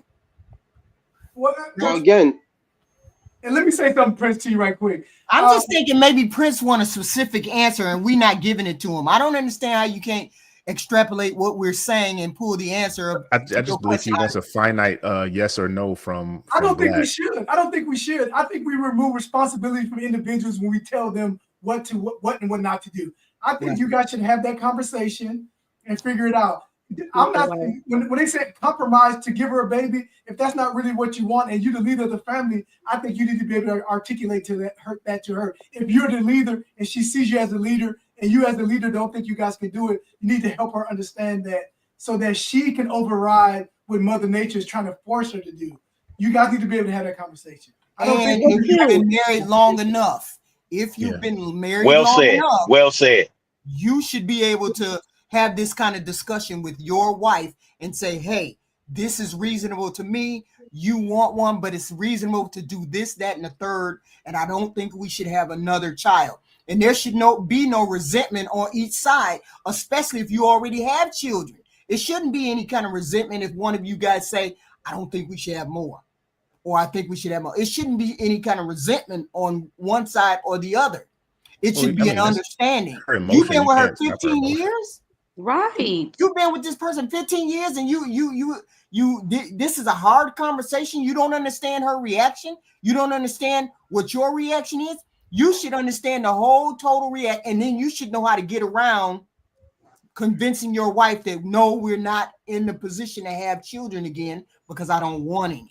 You've been with her 15 years. HQ, he already said. I'm sorry. He already agreed with me that maybe he just want this one kid to get out the relationship. That just sounds like to me that they're together because they've been together for a while. It don't sound like. Come on, Tierney. That's not what he said.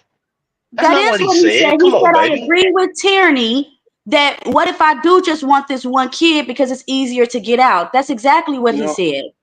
No, that's not. Wait. That's not what I said. I gave. That's not what he said, baby girl. That's not what he said. Okay, let him explain. Let him explain. What do you mean? Why is it? That's not what I said. I just gave the hypothetical of if I was going on Tierney's premise. Okay. But again, ultimately, again, this is truth, not my situation. Like I said I wanted one. She said she wanted one. And if, again, she changes her mind on that, then we'll just have to go our separate ways. And again,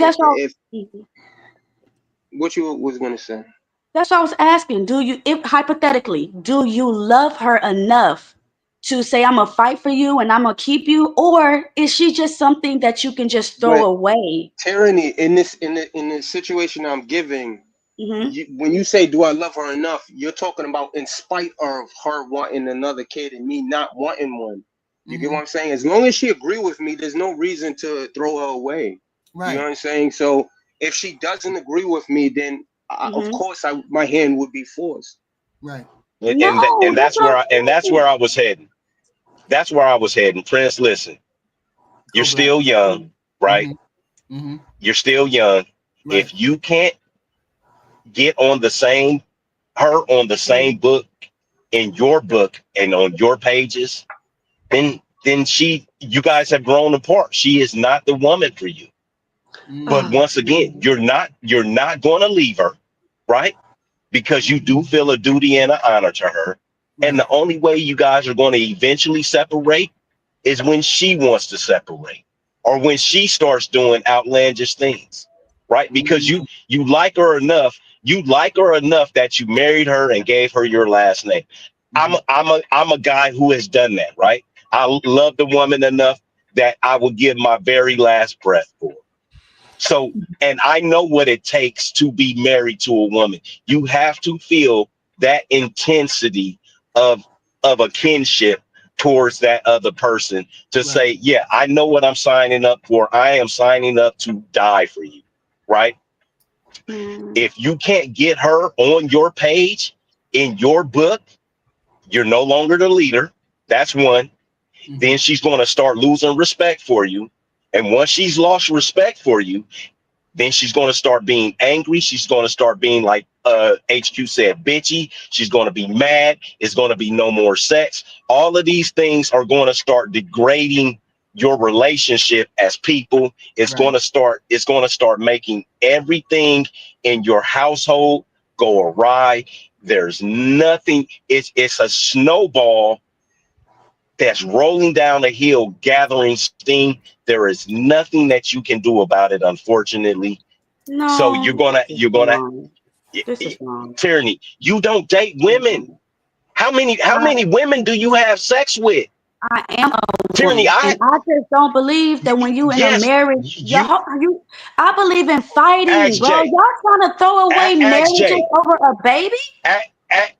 Ask Jay. Jay, is anything what I'm saying wrong, Jay? You're married right now. Is anything what I'm saying wrong, Jay? I try to look at things for how things are, not how they should be. And I understand where both of y'all coming from y'all sides of the spectrum.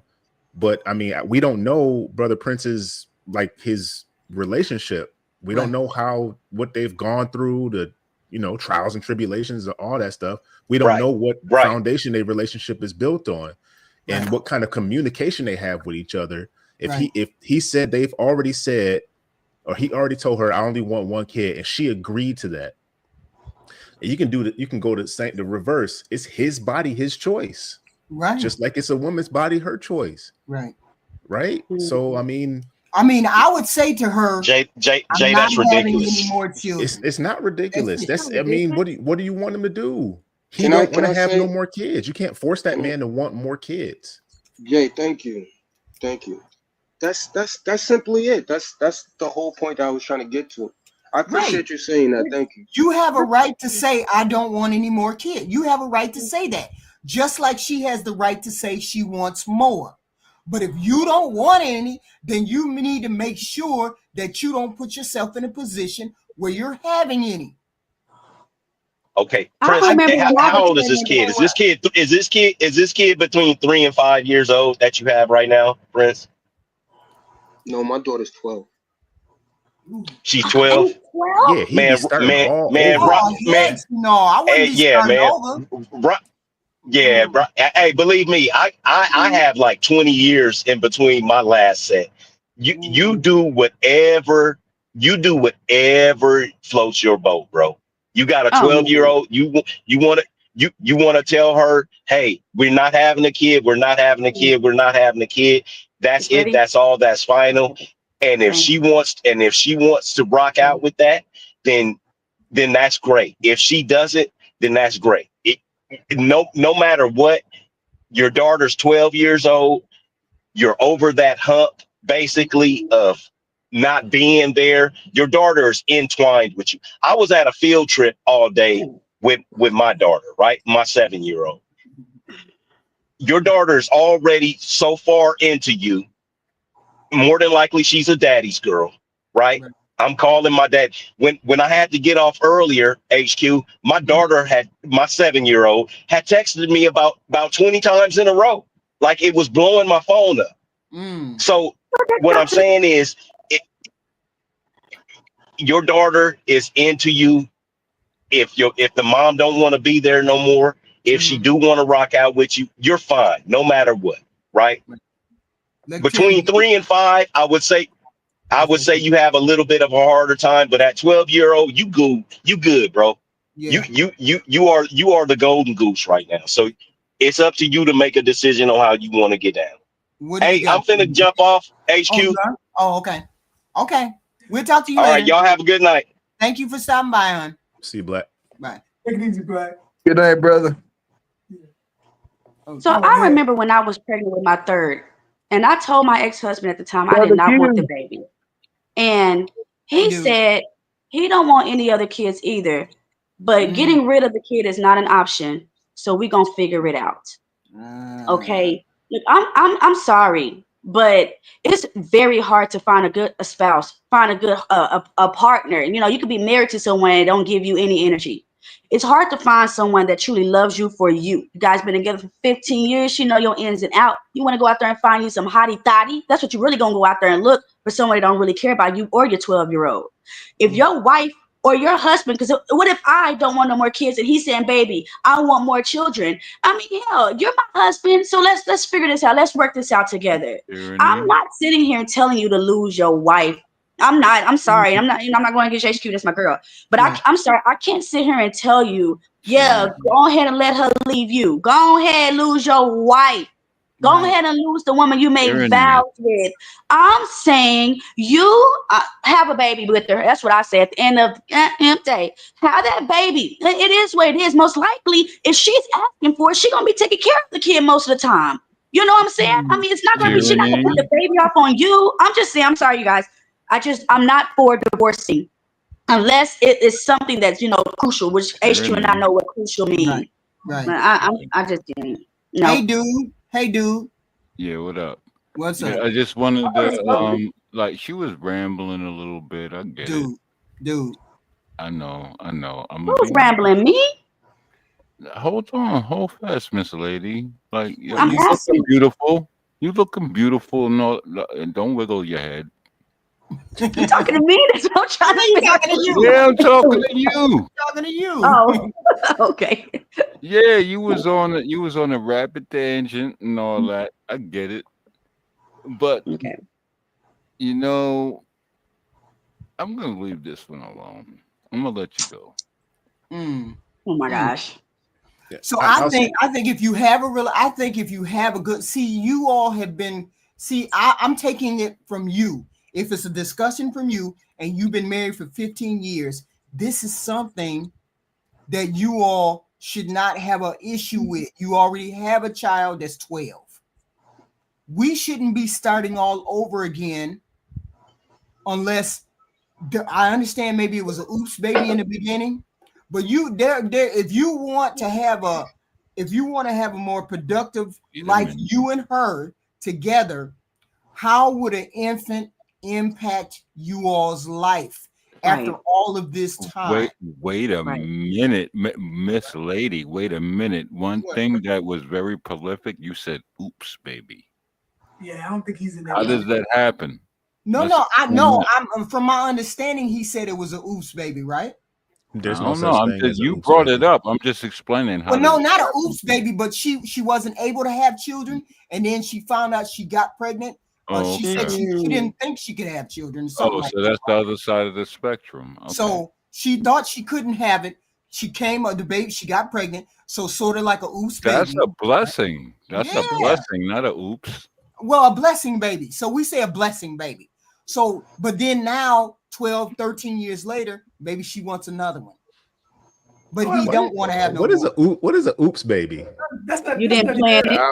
I was trying to You didn't divulge plan it. that. I was Like trying I to didn't think I divulge. could have kids, but I came up pregnant, wasn't expecting it. Oh, Hey, the whole oops. if That you wasn't do, his scenario, bro. That's not even that's his like scenario. that's like me getting sugar, chocolate chips, Yo, you baking know You what? know what soda, I'm saying? Yo, I mean, eggs, dog. you milk, know what I'm putting saying. it in It a was just, bowl Yo, and mixing yo, it up, whole and then fast. putting it it was Hey, in yo, the just whole oven. fast. Hey, unexpected. yo, We How did I didn't get broski. expect. cookies? Hey, yo, broski. You know what's crazy? These chicks know when they ovulating, and they know when they can get it, Right. and they know when it Hey, happens. as soon as one thing They goes into know another it. They thing, they as like soon as one thing goes they into another plan it. thing, They plan it. Like I'm gonna expect a catch this pregnancy. nigga. They be like, I'm gonna catch this nigga. You If they know. say you doing good, they be like, I'm gonna catch him. Oops.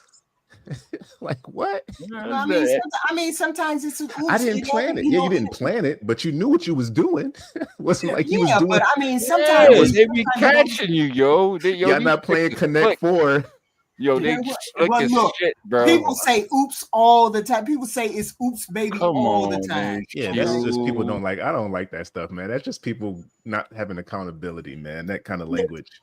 Well, yeah, Yeah, you yeah, can have a yo, hoop, baby. HQ. Come on, But yo. don't quibble over the words. You know I'm what I meant. quibbling. He was not expecting. All right, They weren't all right, expecting it. all So right. it was. That's what I meant by that. You lucky Yeah. you got pretty lace behind your head. But I'm saying it's Prince an though. interesting subject because having children, a lot of people don't talk about having children before they have children. Okay, Oh, all I right. did. So HQ, what do you think about when people weaponize it? No, I don't like that. I don't like that car. All I right. Well, see you. I didn't say if you liked it or not. Let's No, I'm elaborate. saying I don't like people who weaponize children. See, Okay. I had wait a minute. Let me see how did I have my children? Let me think. It's My human first nature. Always child, happening. no, I was Get just the first faster. two, I wasn't thinking. Keep I up. just got pregnant, wasn't thinking. The other three, they were planned. They were wanted.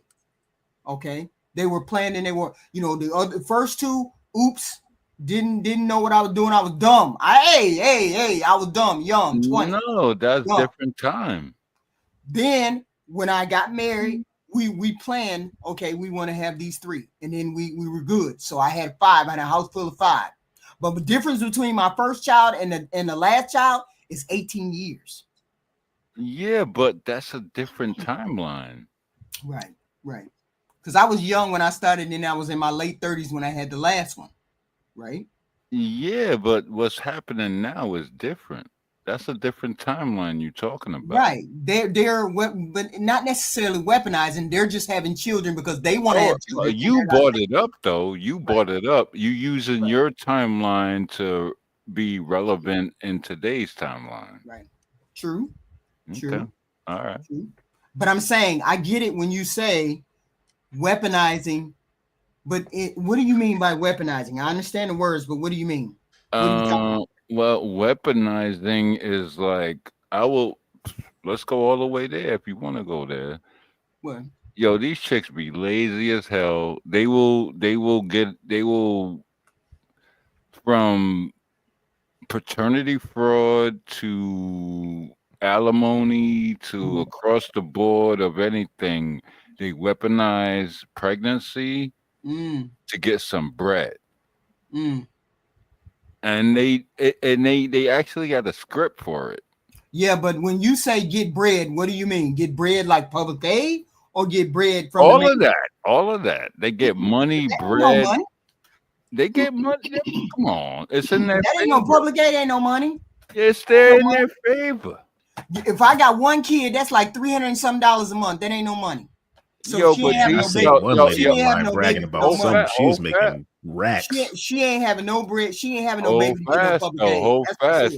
These chicks, as you know, y'all like to spread your business out on the internet. Yo, they got this check. She's like, I got 6 kids and I'm getting $2,700 in benefits and housing, $80 a month. Yeah, man, you know, if I had a house for $80 a month, you know how but that's Gucci I would be. Small portion of women. No, but they know how to. You kind of sound jealous of women. No, what you doing I'm then? mad. Why I'm you mad no at women then? Hold fast. Why you ain't no women? You know what I'm mad at? I'm mad at the manipulation of the system. That's all right. We can't control that though, man. Everybody does that. I think I try not to put genders on that stuff because I see men and women doing that stuff. Board, men do it too. But we see the women that do it because the ones that do it really do it. They go all out. They masters. And that's a small portion. And then the men that's out there doing that's when we need it. They're really doing it. Yo, you know it'll freak everything out because all these chicks want all this equality and all that. You know, if a draft actually gets instilled again, these chicks will shake in their boots. I don't even use that argument, man, because most people I can't even know it's something. for the They draft can't anyway. comprehend. Even the dudes, they just they ain't gonna follow no orders, man. Yeah, they can't comprehend. The active duty guys now they're not the same as when I was. They be bugged out. They're like scaredy cats. You yelling at me. You yelling at me. You can't tell me that. I like to say something if I can. Go say, hey, Prince. See when you ask simple questions, how rabbit holes get created. Rabbit hole, right? Because he kept changing. Scenarios was just. Actually, he didn't. Actually, he had his question. It just I think people when they hear what they ask, they interpret it differently because he stated what he wanted.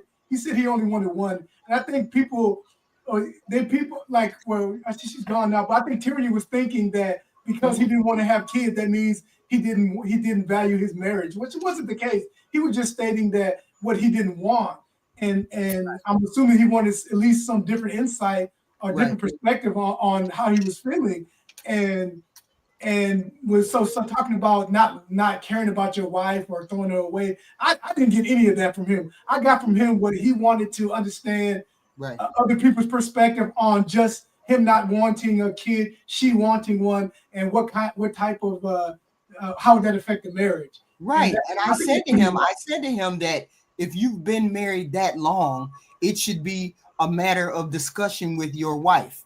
And this is something that you all supposed to decide together. You don't love her just because she had a child or just because she didn't have a child.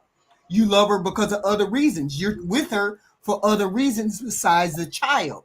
So you have to find reasons to say you have to have reasons to discuss. This is what I don't want. You shouldn't be demonized for things that you said in the beginning that you wanted. If you said I wanted 10 kids in the beginning and she said, yeah, I want 10 kids now, and you turn around and say, no, I just want one, then she has a reason to be mad. But that's not the case in his scenario. You see what I'm saying? He said this was not a oops baby, but a oops baby. Wait a minute. What do you mean, not the scenario? What do you mean? The scenario. I'm saying the scenario is if I tell you I want 10 kids in the beginning, and you say, okay, we want 10 kids, and then all the way through to 2, and we only have 2, and you say, I don't want no more. I just agreed to that 10 because you said it. Then I'm gonna be mad. Hold fast though, real quick. Yeah, listen to what you just said. That would scare any guy away. 10? But I'm just giving you an example. I'm not saying that's what it is. I'm cool. saying if you differ after you get married, but you were the same before you got married, then there's an issue there. But I think they were like on the same page at the beginning. They were on the same page at the beginning, and she got pregnant. But let me let you into the mind of a knucklehead. I'm a knucklehead. I'm an idiot. I'm a dumbass. But let me tell you something. We don't fall for that nonsense.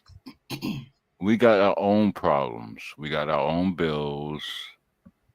You know, it's not what you guys really think. You know, it's like you know what I call it? Sustainability. You have to be able to exist. If you got it, that's the norm. That hold on, let me finish. That's the normal. If you can't get beyond that, then you shouldn't be doing nothing else. Straight up. And I don't care what anybody says. Y'all can challenge me. We could talk about it, whatever you want. But if you can't get to that point and you can't sustain yourself, you shouldn't be trying to do anything else. And that's the realistic. I got a question for Prince. Okay. Prince, did you get your question answered through all of the answers that we gave you? Well, yes. Q and I think your name is Jay. Forgive me if I'm wrong. Q and Jay both accurately pointed out basically the premise of what I was trying to get to. Jay had said that what you call it, a man should basically have autonomy over his body. Right. This is yes. Yeah, I agree 100%. Men should have autonomy over their body. They should be able to say however many kids they want, and again, stand on that. Yo, bro. You know what's crazy about beyond that? We should have autonomy over our wallets. Okay. Well, and Q had said that that again, I was just trying to get insight from y'all and just talk about the situation. Even though, like again, in truth, I've never had woman problems. Like I don't have woman problems. Right. So this is not an actual factual situation of my, that I'm in. But again, I like to pose situations because ultimately, like Mr. Walker said, that women should be more into men than men are into women. Right. Yeah. Walker be on point, but he ain't here right now. Yeah, he's here. He's soaking his feet right now. Oh, he's here? Oh, yo, what up, Walker?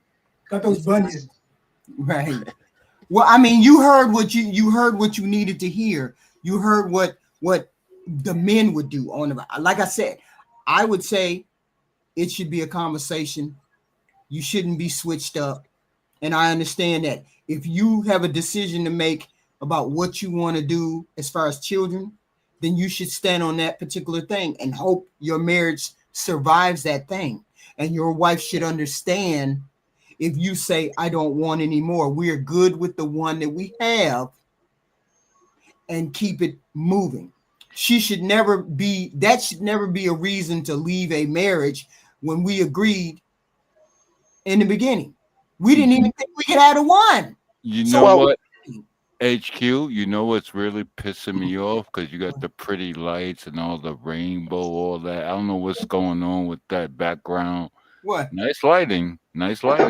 And you want us? You guys want us to go? Because I'll leave you guys. I'll leave you. No, come on, man. Can I give her a compliment at least? Can you shut Well, up? I wanted to say something. No, Jesus this is a long stream, and 9:30 is my limit. I'm an old lady. I've been up since 3 a.m. 3 a.m. and I love the panel and the discussion and the guys.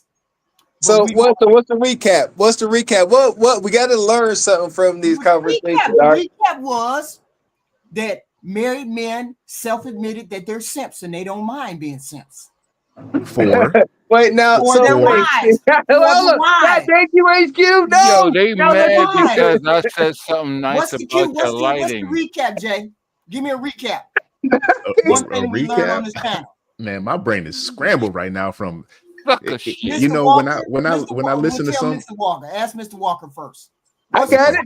What's one good thing we learned out of this conversation? No, so here's the recap. So we talked about Walker. That's Mr. Walker, that's dude right there. What's up? What's up, dude? What's up, man? What up, dog? What's up, brother?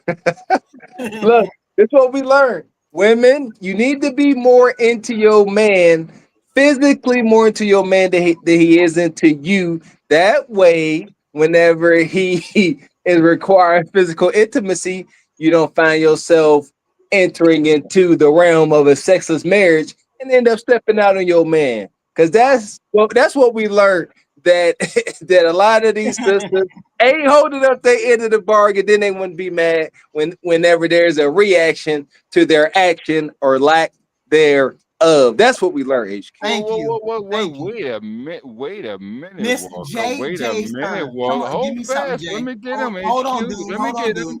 Hold on, dude. Jay, give me one. I'll say that over the past few streams, I've realized that what we both need to understand as men and women is that a man's submission to his wife is his sacrifice of his body and his time. And a woman's submission is to that man by enabling him to do those things in order to carry their family forward. There you go. That's a good one. Prince, what did you take from the conversation? Well, I believe that Mr. Walker and Jay said it very astutely. Mr. Walker, like I said, I agree with Mr. Walker, the basic premise that he said, women should be into men more. And again, so that way the man can decide and ultimately has more sway in the decision making in terms of how many kids, what's going on, where we live, how did these things look. And Jay said that again, these relationships, in truth, like, women want men to be far more compromising than women actually end up being. Men are far more compromising than women are. Okay. Q? So throughout this conversation, I was thinking about something that I heard on Single by Choices some time back. It was Mr. Walker or Gavin. I can't remember who said it. And they were talking about how modern conveniences have placed women in a position to where they have more time to think about things. Right. And I think that's also going to be the continued undoing of coupling, because not only do women have more free time to think, men also don't have to rely on women for things like cooking and cleaning, because they can order food out. They have washing machines, and they can hire somebody to clean their house. If we don't have people mentoring us, and it's supposed to be the older generations, and how to couple with one another, we're going to continue to have issues in relationships. When I'm listening to Prince, one thing I gathered as I've been writing stuff down is that communication is getting worse because I don't know if people, because it's too easy to leave relationships, right? And so I think people are becoming more and more afraid to actually voice how they feel, and it's going to just keep on getting worse. And I told you guys on Single by Choices on Regal Rumble once, women asked men for decades to express how they feel. Men started doing it. Now men are sassy and being told to shut up. You guys don't want men to start being quiet again, because once men be quiet again, that means men have checked out and it's over with. Dude. Yeah. What last parting words can you give? Oh, the next week's shows are about women. Hold on, though. We Hold finna on. pull women. We finna pull women up. If they come Nah, on the I'm panel, not we here want to for pull that. women up. I'm not here for We that. want them to have some I'm not discussion. here to attack women. I want to. No. What I'm saying is, give me a final thought for this I'm show. trying. Okay, go, sir. I wanted to just like monkey on the back, Mr. Walker, because he's wilding. He's wilding out. Why you say that? Come on, you see it. It's almost like a mockery. How so? Yeah, he's making fun. He's making fun. Mm-hmm. So you don't think he's serious? But hold on, I'm not done yet, sweetheart. You asked me to talk, right? Go ahead. Cool. Your lights look pretty. I get it. Don't smile too much. But yeah, I keep it going. That's all I can say. Peace. Thank you, sir. Thank you. We meet every Monday, Wednesday, and Friday at 6 p.m. This week it was all about the men. Next week is going to be all about the women. All about what the women can do, need to do, want to do. Sure. All right. And I gotta go. I'm tired. I can feel myself falling out of here. Thank you all for coming. Thank you. Thank you. Thanks for having me up, HQ. Bye. All right.